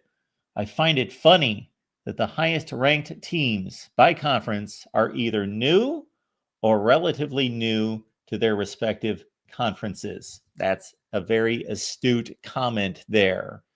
So Gixxer Squid is referring to, of course, one of the two teams, and really 3 of the top 4 teams in the Big 12. So understand that even though we've got an Arizona State, Iowa State Big 12 championship game, there was a 4-way tie for first place in the Big 12. And this is one of the big reasons and one of the big issues I have with these expanded conferences is that we had 4 teams tie for the Big 12 championship. And then we just had to go through this convoluted tie-breaking system that nobody can really understand. And I'm exaggerating because if you read it, you can understand it. Yes, and I understand it. And I could go through it. But to determine that a team should be in a conference championship game because their opponent's schedules have a 48% winning percentage versus the team that they're being compared to, and their opponent's winning percentage in the conference is 44%. So 48% versus 44%, that shows us that that team earned or deserved to play in the conference championship game. That's just stupid. So we have teams not playing each other that tie for conference championship leads, and then we got to go through this tie-breaking system to determine who is going to play in the conference championship game. So therefore, we've got Colorado, BYU, Arizona State, and Iowa State all at 7-2, a convoluted tiebreaker system, and voila, no one here could explain it, including me, because I've forgotten what the answer is. But Iowa State and Arizona State emerged as the 2 teams that should be playing in the Big 12 championship game, even though Colorado and BYU have the same record. Okay, Gixxer Squid bringing to light that 3 of those 4 teams competing for the Big 12 championship are new to the conference. It's not the old guard of Kansas State, Iowa State, Texas Tech, TCU, et cetera, Baylor that are playing in the Big 12 championship game. It's Iowa State, yes, who, by the way, is seeking its first conference championship game since, can somebody in the chat, give me the last time that Iowa State won a conference championship? I will give you a gold star if you can, in the future here, when we get our merch together, I'll give like a mug. But as it stands right now, I'll give a gold star to anyone in the chat that can tell us when the last time Iowa State won a conference championship. Will? No. The real MVP? No. Any conference championship? 1953? No.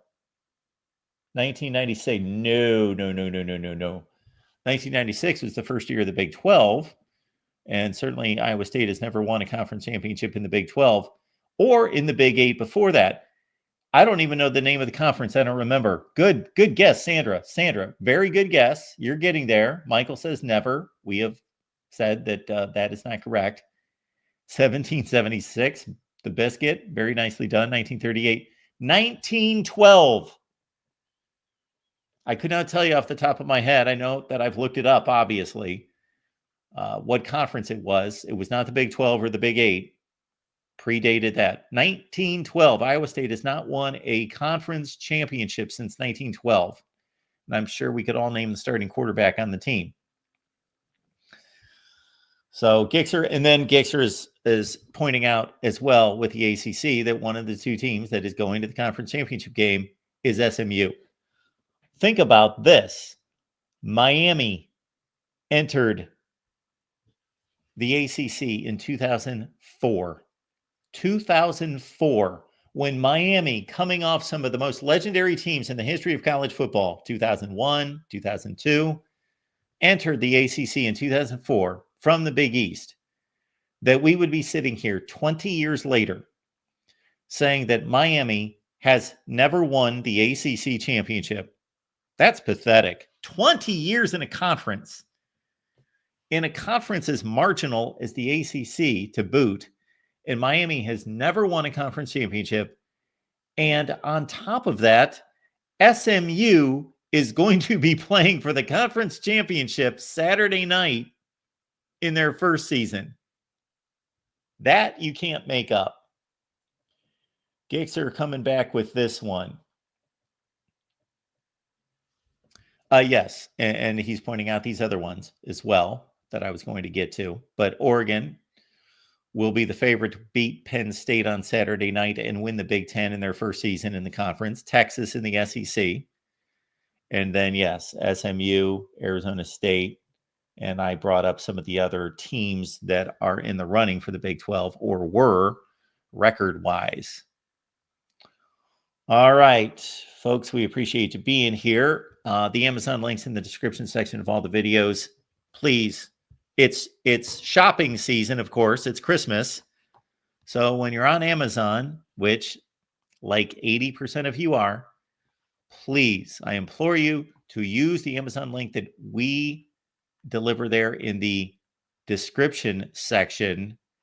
I am telling you, it is the same exact shopping experience. It doesn't cost you a penny, and you still, Amazon logs all of your information. It instantaneously makes that link your link, and so it doesn't mess up your purchase history. It still keeps track of all that business. It will automatically identify you.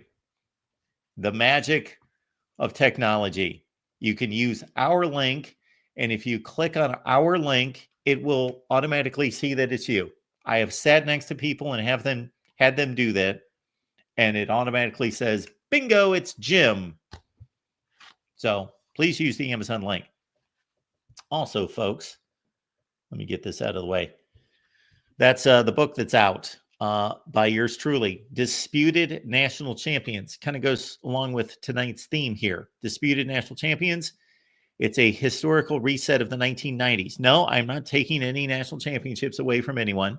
I've done that elsewhere, actually. But we go through every season of the 1990s, and we look at the various storylines, the preseason hype, the games during the season, of course, the key moments, the key results, the rankings, the postseason bids, the postseason results, the final vote, whether it was fair, valid, inaccurate, what was missed, who got screwed, what was the impact of that season, was there a dynasty that was built and launched, or the end of an era? What was the impact of that particular season? Way beyond that, though. This is not just a history book.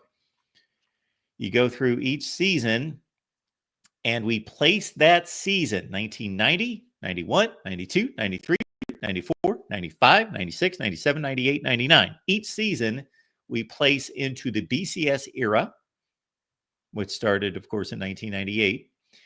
We place it in the 4-team college football playoff and show you who would have played in a 4-team playoff. We place it in the 12-team playoff and who would have played in the 12-team playoff format that particular year.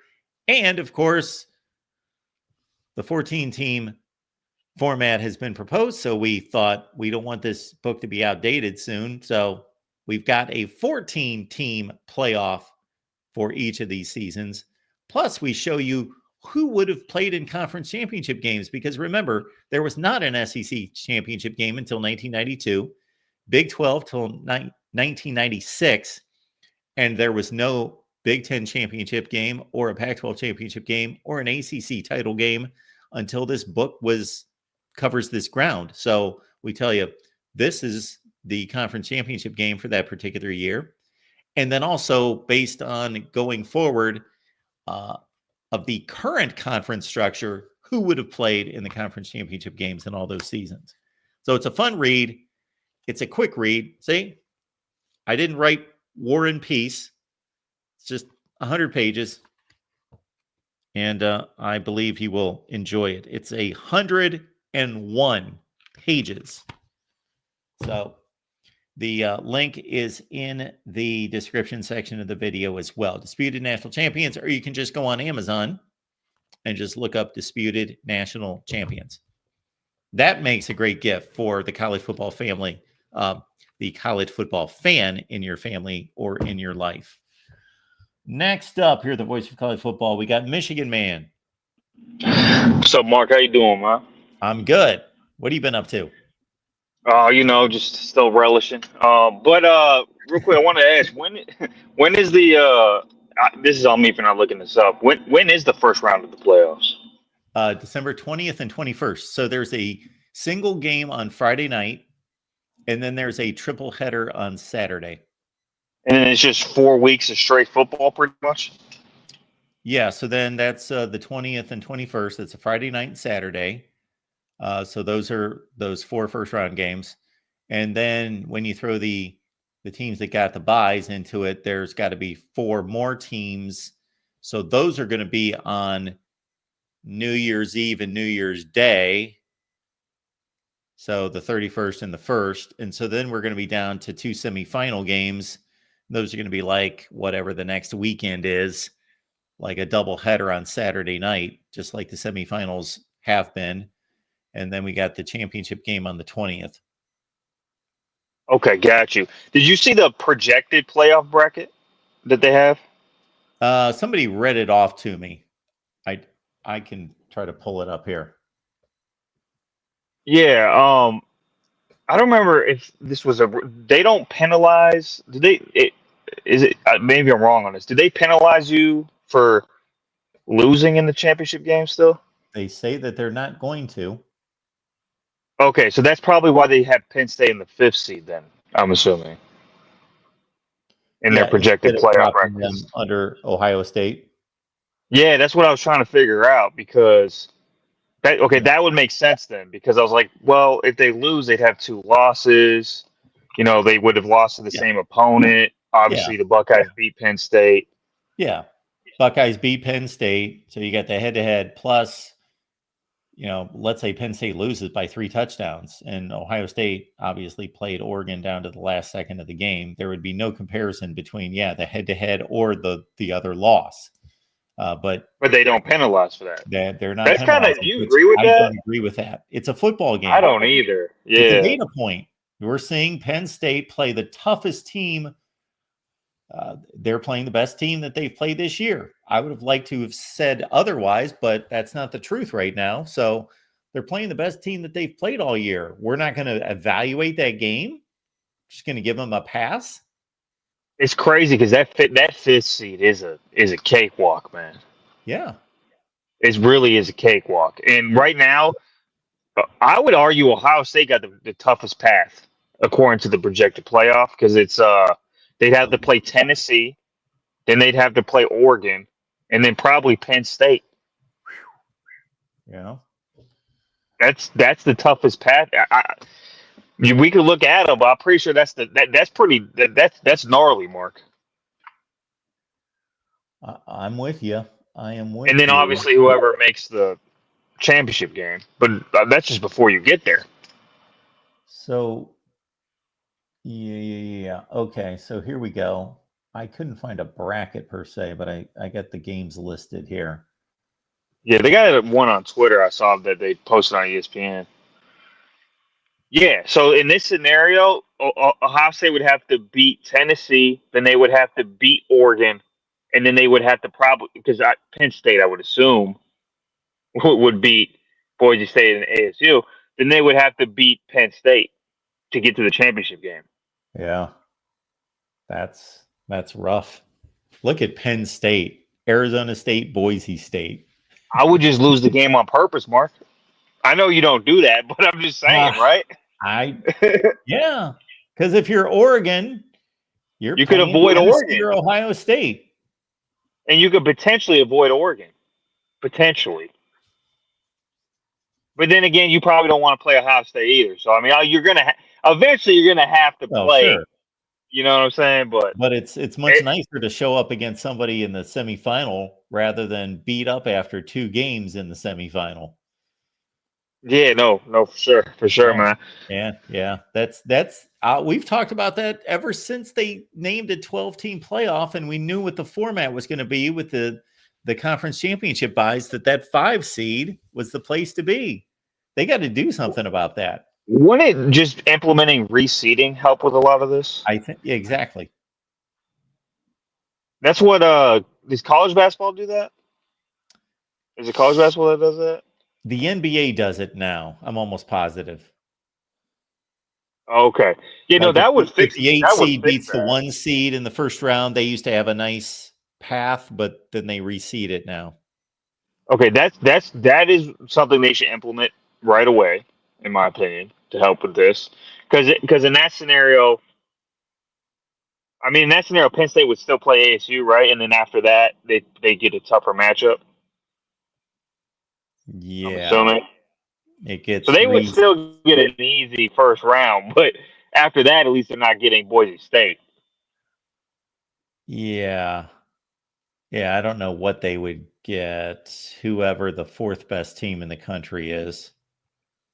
Hey, hey, here's the thing, Mark. You know what would be, I think, Georgia a or death nail? Texas, somebody. What? Yeah, for sure. I think this would be a worst case scenario for Ohio State fans. If they end up playing Penn State and they lose to James Franklin as a cherry on top. Well, yeah. Do you think that would send it over the edge right there?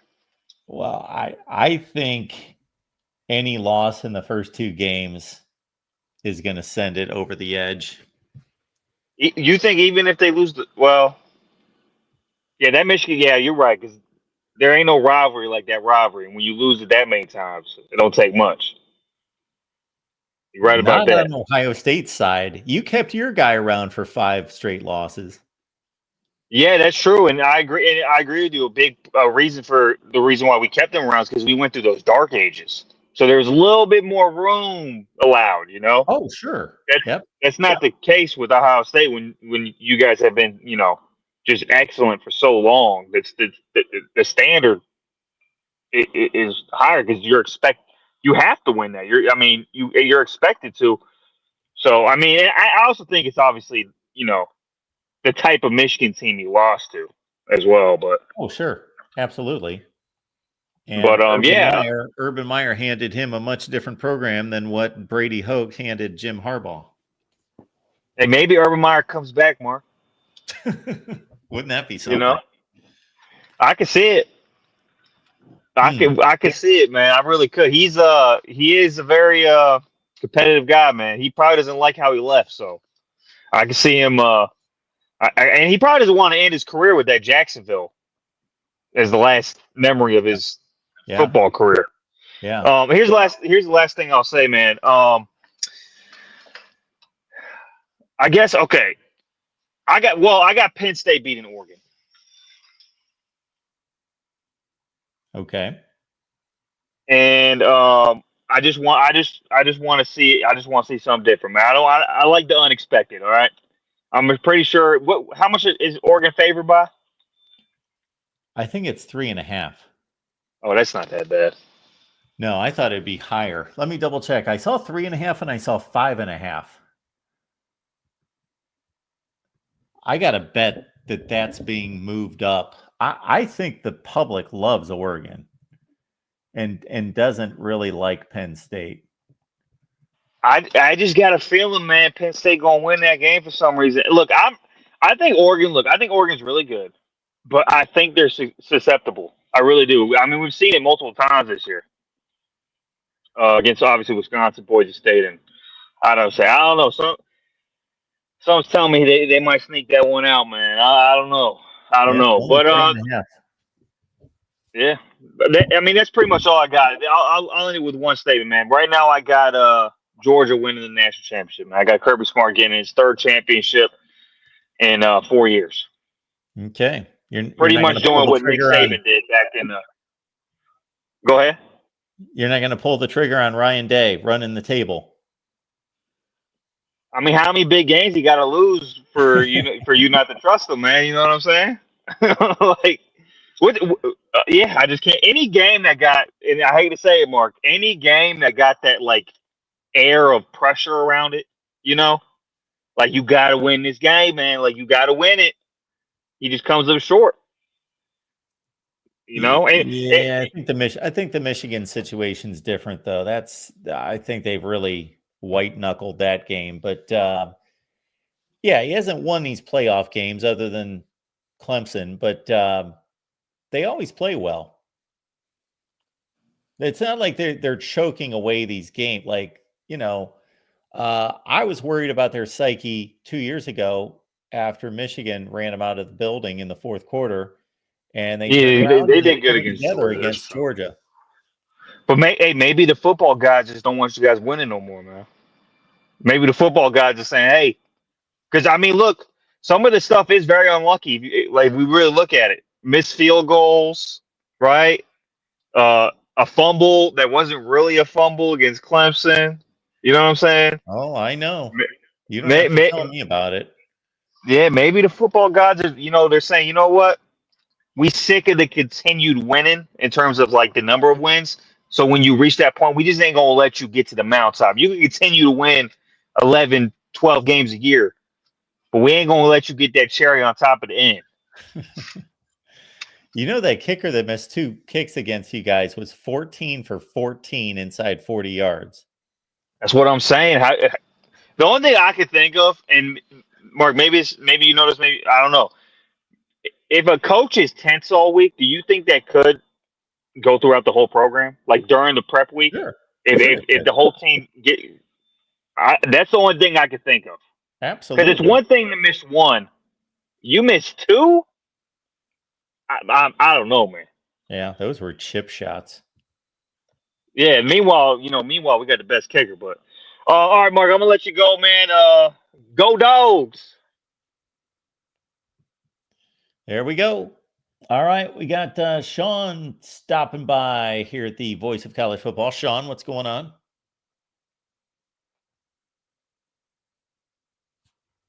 Hello, Sean, you with us? Whoops. Sorry, I had my. Oh, you're good. Forgot to unmute myself. Hey, so yeah, first year of this expanded playoffs, and we have a lot more intrigue than we normally have coming into a championship week, and it's pretty exciting and much better games than we normally have. Oh yeah. I was looking at it yesterday when the matchups were determined across every single conference. There wasn't a single championship game with larger than a 4-point spread. Yeah. I mean, it's amazing how different it is from the days of the Big Ten West and the ACC Coastal and crappy Pac-12 divisions. You're right. Although I don't like how the championship game is being determined. That's been screwed up. I mean, it's wonky when you get these giant leagues and you have these massively disparate schedules. Yeah. It's really, and teams not playing each other. Right. Absolutely. The four teams that tied for first place in the Big 12, there was one game between those 4 teams. Yeah, and that's generally what will lead teams to having better records, is you avoid a lot of the good teams in the conference. Yeah. So that's that's not all that surprising. I mean, you're going to have a lot of those. Yeah, exactly. Type of situations. If I guess Wisconsin or Ohio State would have been the best example of knocking off Oregon. If Oregon would have slipped up once, then we would have had Indiana involved in a tiebreaker of some sort because they avoided everyone. Yeah, they probably would have been on the short shrift because their schedule ended up being a joke. But so interesting. So there's one thing about these rankings. I think this is glaringly obvious. This is an absurd flaw. Nobody is talking about this. And to me, this is so obvious. This is just a massive error by the playoff committee. Okay. What are we doing with Notre Dame? What are we doing here? This team has one of the worst losses I've ever seen for a team in the top 5 at the end of the year. Their best win is over a number 24 Army. There is no way on earth this team should be number 4. This team should be ahead of Ohio State, Georgia, and Tennessee. Like, it is a disgrace that they're that high. And I think they're a good team. I think they can win it. It's no disrespect to Notre Dame, but this resume is a joke. Yeah, so is the best win, forget Army, because that's not the best win, but I understand A&M, you putting it there. A&M or Louisville. A&M 8-4, Louisville's 8-4. I had this argument with Brian Driscoll on Irish Breakdown a couple weekends ago because he was all over Penn State and how Notre Dame was so much better than Penn State, and I disagreed with him because I just thought Penn State at least had proven something going toe-to-toe with Ohio State, and Illinois turned in to be a pretty good team at 9-3.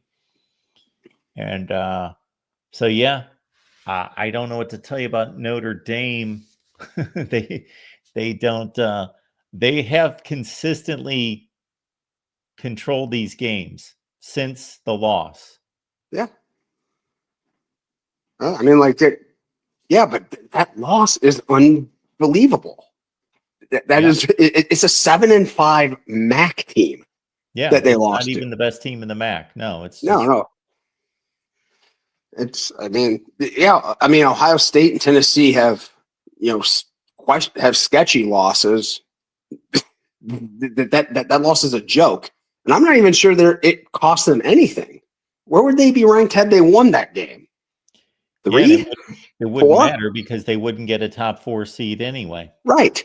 It wouldn't matter at all. So there's absolutely no penalty for dropping a game against a really, really bad football team. There. And then also not having any sort of resume, to get there, to atone for that loss.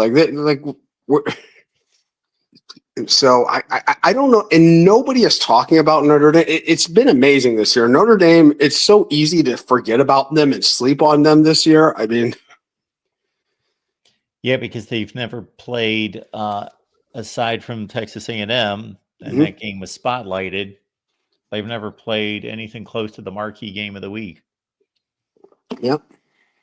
I mean, yeah, in fact, like the biggest game probably at the time that was played was probably against Louisville, and that was on Peacock, so that ruined a little bit. Yeah, their fan, but I mean, it's kind of amazing. The national media hasn't talked about this. There's been no discussion about how overranked Notre Dame is, and they would be basically guaranteed right now in a spot in the 14 playoff. And I can guarantee you go back through the years of the 14 playoff, not one team had anywhere close to as bad of a resume as they do this year. Except maybe Cincinnati. Cincinnati beat an 11-1 Notre Dame team. Well, yeah, I know that, but I don't know that the rest of the schedule was anything. But they're a different deal because they played in the group of 5. Yep, absolutely. So. Yeah, so looking for Ohio State, I was excited to see them at 6 when they opened today, or when I saw the rankings after I left the gym.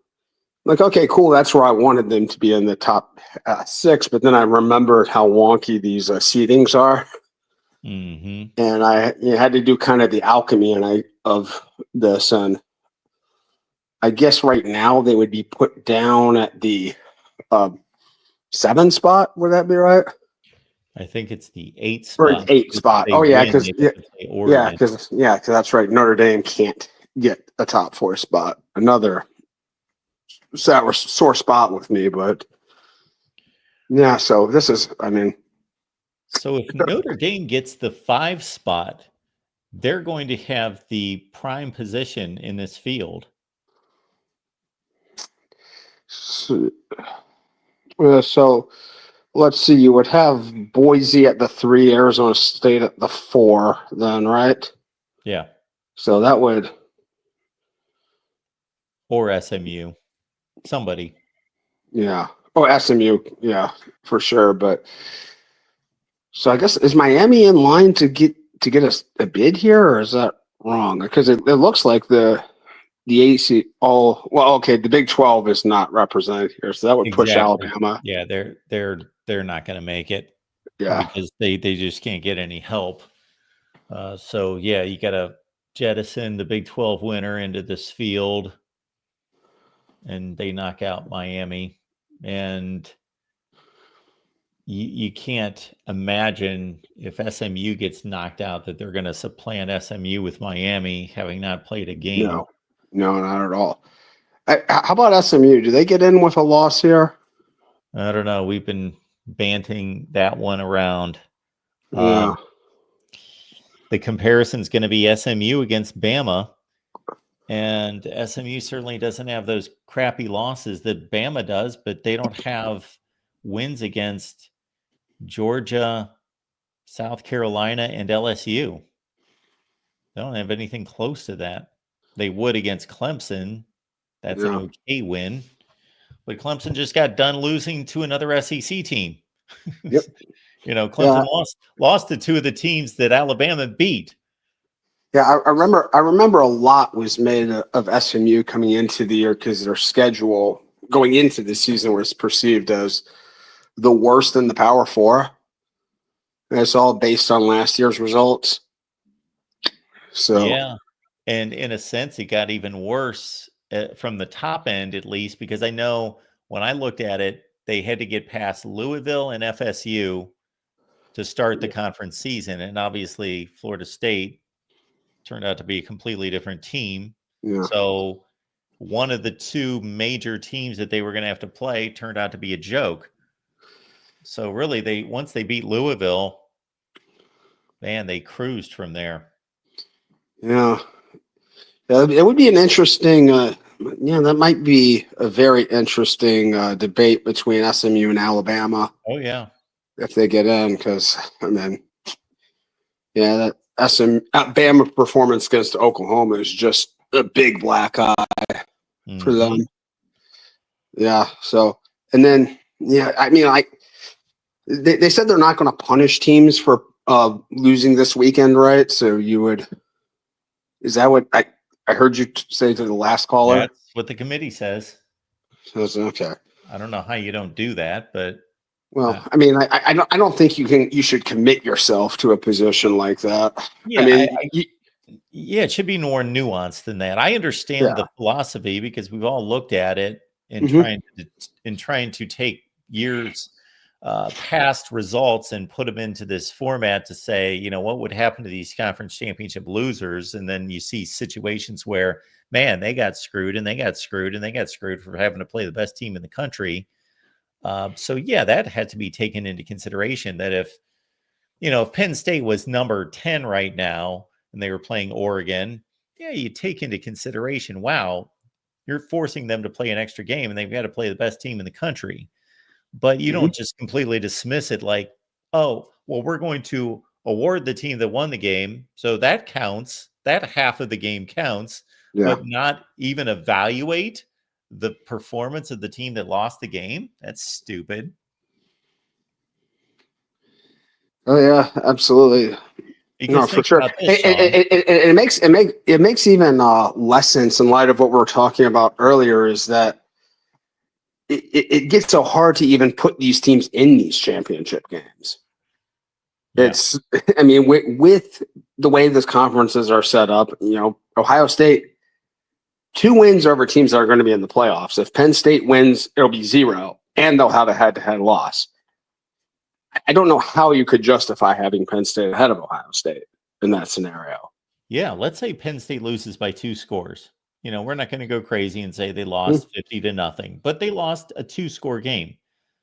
Well, Ohio State beat them on the road, head-to-head, and Ohio State went to Oregon and took the game down to the last second. And Penn State lost to Oregon so the one loss out of, They each lost 2 games, but the comparison of the Oregon, the best team on each one of their schedule, plus their head-to-head, both dramatically go in Ohio State's favor, and they're going to get ranked below Penn State. Yeah, absolutely. So that doesn't another potential crazy domino. Like, oh, I don't know if it'd be that crazy, but if Boise State were to lose to UNLV, this weekend, I guess UNLV would just end up getting that bid and probably take the 12 spot while the Big 12 champion got the 11. So we talked about this, Sean. Yeah, I brought this up. Think about it. Boise State's at number 10.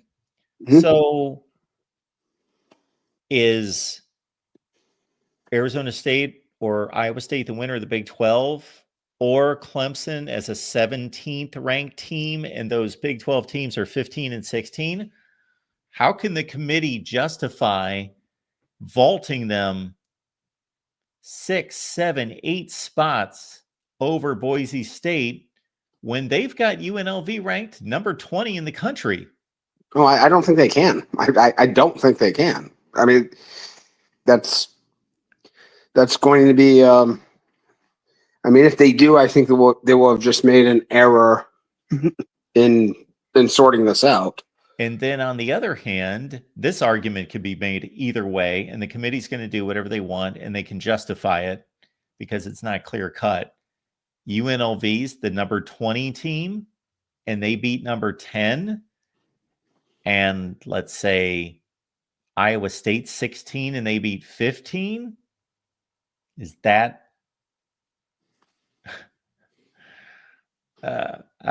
in my eyes, it's not enough to lift those teams. I think that the Big 12 winner should be ranked ahead of, because they've just played such a tougher schedule week to week, that I think that they need to get the bye above the Mountain West winner.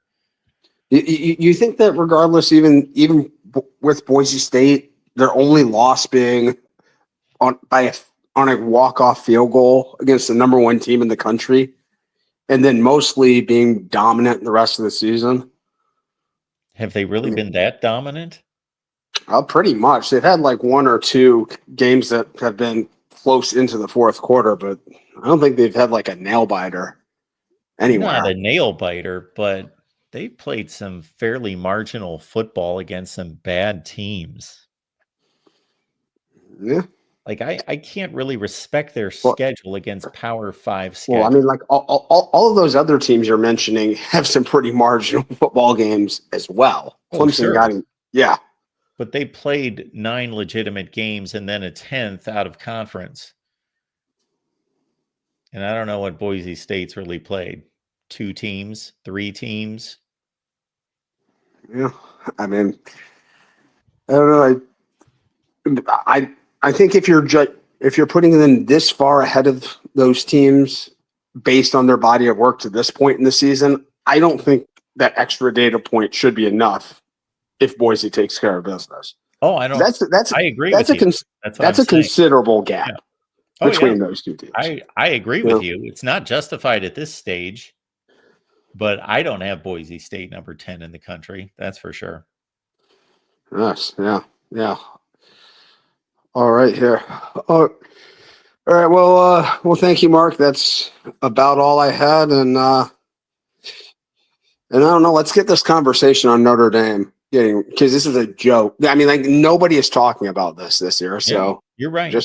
I haven't talked about it, except for when I've been challenged by people picking on Penn State a couple weeks ago. Yeah, and the Penn State schedule and results have only gotten better, and the Notre Dame results have gotten worse in terms of their past schedule, their resume. I did have one final question here. The Texas-Georgia game, if they're going to be true to their word here, you almost have to put the winner of that game at like the loser of that game at the 5 or the 6 then, right? Sure. Yeah. So is there a scenario where, I don't know, one team blows the other one out and then they fall down to like 8? Do you think that could happen? If it's like just a joke of a game, if it ends up being like 49-3 or something like that. Well, of course, that would be more likely to be Georgia if they lost that game because they're sitting at number 5 and not number 2. All right. All right. So just kind of mapping this out for the scenario. Looks like the Buckeyes are going to be in that 7 through 7, 8, 9 range more than likely. So yeah, just got to deal with that. All right, Mark. Exactly. Take care. All right, Sean. Thanks for calling. All right, folks. Appreciate you being here at the Voice of College Football. Sandra's telling me Mark only G5 champion gets in. I don't know what that means. Yes, we understand that. But no, there can be multiple teams from the group of 5 make it. It's not a rule that they're left out. It's a guarantee that one gets in, but it's not a limitation. There can be 2 or more group of 5 teams make the field. It's just not likely to happen. And it's not going to happen this year unless the committee really wants to think about this. Boise State's at 10. UNLV wins. They only lost to the 20th ranked team in the country. Boise State loses 31-30. Do they not drop? I believe they should out. And I believe the committee would drop them out. But if their name wasn't Boise and they played, if Boise State was Oklahoma and they were playing Tennessee, number 20 in the SEC championship game, and they lost, would they drop out? Maybe not. All right. Welcome into the Voice of College Football. Who do we have here? It's our guy Garrison showing up tonight. Yeah, Mark, how are you? What's going on? I'm good. doing How are you? well. I'm doing well. I'm much better than I was on Saturday. Well, yeah. Even with my family, we actually celebrated Thanksgiving that day, so that for some odd reason the turkey didn't taste as good. But some odd reason, yeah. So I actually had a question for you. Do you believe or do you think Alabama is ranked where they should be? I think that do I think that they're ranked where they should be? So I think that there's an interesting comparison between Alabama, Ole Miss, and South Carolina for obvious reasons. They all have the same record. They play in the same conference. And I will probably do a video where I compare their resumes along with SMU and Miami and the teams in the Big 12 that are 10-2, because Alabama has 3 losses that are tough to ignore. They lost to Vandy. Vandy is remarkably improved over what they've been in the past, but they're still not that good of a football team. They're 6-6, and Alabama lost by 5, and the game wasn't quite that close. I watched it. Alabama was never in the lead in that game, but they had a shot. They lost to Oklahoma. That was a deplorable performance. It was unbelievably bad. They scored 3 points. They got blown out against a team that hasn't been able to score on anyone. Right. And then they got this Tennessee loss, which is a respectable loss on the road by a touchdown against the number 7 team in the country. So fine. So Ole Miss's losses look much better. South Carolina's losses look much better. I won't go through them, but they're much better losses. Even though Ole Miss lost to Kentucky, he's a bad football team. They lost on one play. They gave up a 4th down play that hit for like 40 yards. They lost the game in the last 45 seconds. They drove the ball down the field, missed a field goal to lose the game. They lost to LSU in overtime. They lost to Florida, a game that they were throwing the ball into the end zone to win the game. All 3 games came down to the wire. South Carolina lost to Bama, ironically. So the issue with South Carolina is I put them at the back of the line because they lost head-to-head to both Ole Miss and Alabama, and I think that's the way it should be done, even though South Carolina is playing better football than Alabama is. So I think Alabama's fairly they have a better resume than Miami for sure. So they should be ranked ahead of them, even though they've got one more loss. So I think that they're appropriately ranked. I just can't get around that they beat South Carolina head to head, because otherwise South Carolina's got a better resume and they're playing better. No, and I agree with that. I guess for me, when I look at Alabama, and it'd be one thing if those two losses. I mean, outside of outside of Tennessee, I look at the Vandy loss. You have an unrated team. Then, just like you said, the Oklahoma loss. It it's indescribable. I don't know how that happened, but I look at that and I'm like, man, you get beat down by an Oklahoma team like that. It's one thing if, let's say, you lost 13-10, it'd be one thing. You actually went out there and got your head knocked off. And when I saw that, in my opinion, I can't reason. And yes, they have the Georgia win and they almost gave up, but I can't reason even putting them in the top 12. Well, they've got a Georgia win. They've got an LSU win by 4 touchdowns, and they got a South Carolina win. So they do have 3 substantial wins that most teams don't have. And I guess we probably look at the LSU win differently. I don't look at LSU and maybe I don't look at LSU in the fashion that we usually will look at them. Well, sure. No. Yeah, I'm just very, I'm just very and maybe I hate the SEC. I'm not gonna lie to you here, but maybe I just feel as though when I see Alabama with 3 losses, and you lose to Tennessee, and you lose in the fashion that you did to Oklahoma, yes, Miami's resume is terrible. It's horrid, and yeah, they're I think they're getting punished for when their losses are, and understandably so. But the Georgia win seems like so long ago, and I think if they were to play today, I think Georgia might stomp on them. So you're weighting wins based on when they were played? So because there's nothing wrong with that. That's a way to do it. It's the NCAA men's basketball model that, okay, what have you done the last 10 games?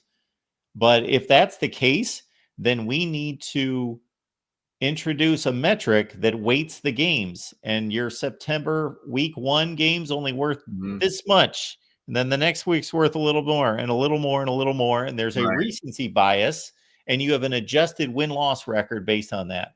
If that's what people really want to do. And I'm not saying there's anything wrong with that. I'm just saying we don't do that because we're looking at the records and they all count the same. Yep. No, that's true. And I don't think it should, I don't believe that we should fully go that way, but I do think everything has to count for something, right? And I'm not sitting here saying, again, Miami should not be ahead of Alabama. Miami, it's to have the schedule they have and to not go undefeated with the talent that they have it's hilarious, honestly. And maybe and they deserve the credit for the Georgia win, but maybe they are there because the teams behind them, they probably are better than them. I think if you put Alabama on a field with Boise State, Alabama wins that game. If you put them on a field with SMU, I think they win that game. It doesn't look like a playoff team, but again, every season is its own. So maybe in this specific season, they are a playoff team. Well, I think you hit on it, that we have to adjust what we think a playoff team is, number one, because before they're all elite, because there's only 4 of them.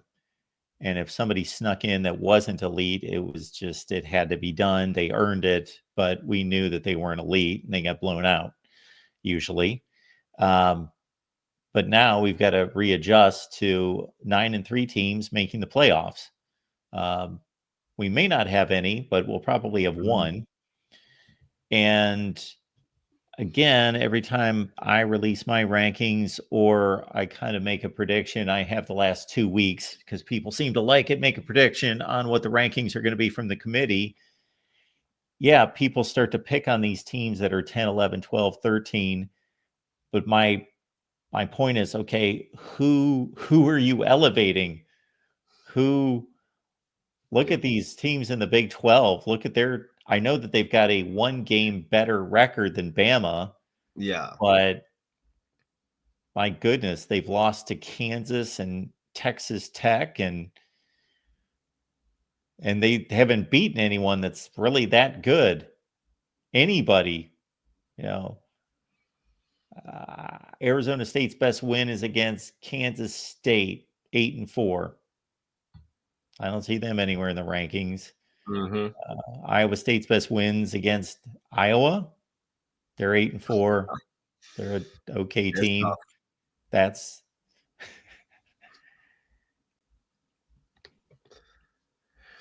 Arizona State beat BYU. Yeah, as well. That's a good win. That's a good win. Do you think Ole Miss should be behind Alabama? That's a great call right there, because Ole Miss has actually lost to 3 teams that have collectively worse records than Bama by 3 Mhm. games. But again, they didn't get trounced in any of them. They were all right down to the wire. One was overtime. Now, Ole Miss's performance against Georgia was much more impressive than Alabama's was. Alabama held on for dear life, and Ole Miss was dominant against Georgia. Then after that, they beat South Carolina by 24. So Ole Miss probably does have a better resume, top to bottom, and have been more consistently strong. And we had a caller earlier in the show make that statement than Alabama. Yeah. And then you have you do have the LSU loss in overtime, and I mean they beat Oklahoma, which is it's not saying much, but it's a data point. Yeah, if we would go through and make all the comparisons of all the teams that are common opponents, Alabama barely beat South Carolina. Ole Miss dusted them by 24 points. Yep. Bama dusted LSU by 4 touchdowns. Ole Miss lost to them in overtime. Trying to think who else is there that they both played. That's a good question. Well, we had the Georgia. Bama barely beat Georgia. Ole Miss really played a great game. Yes.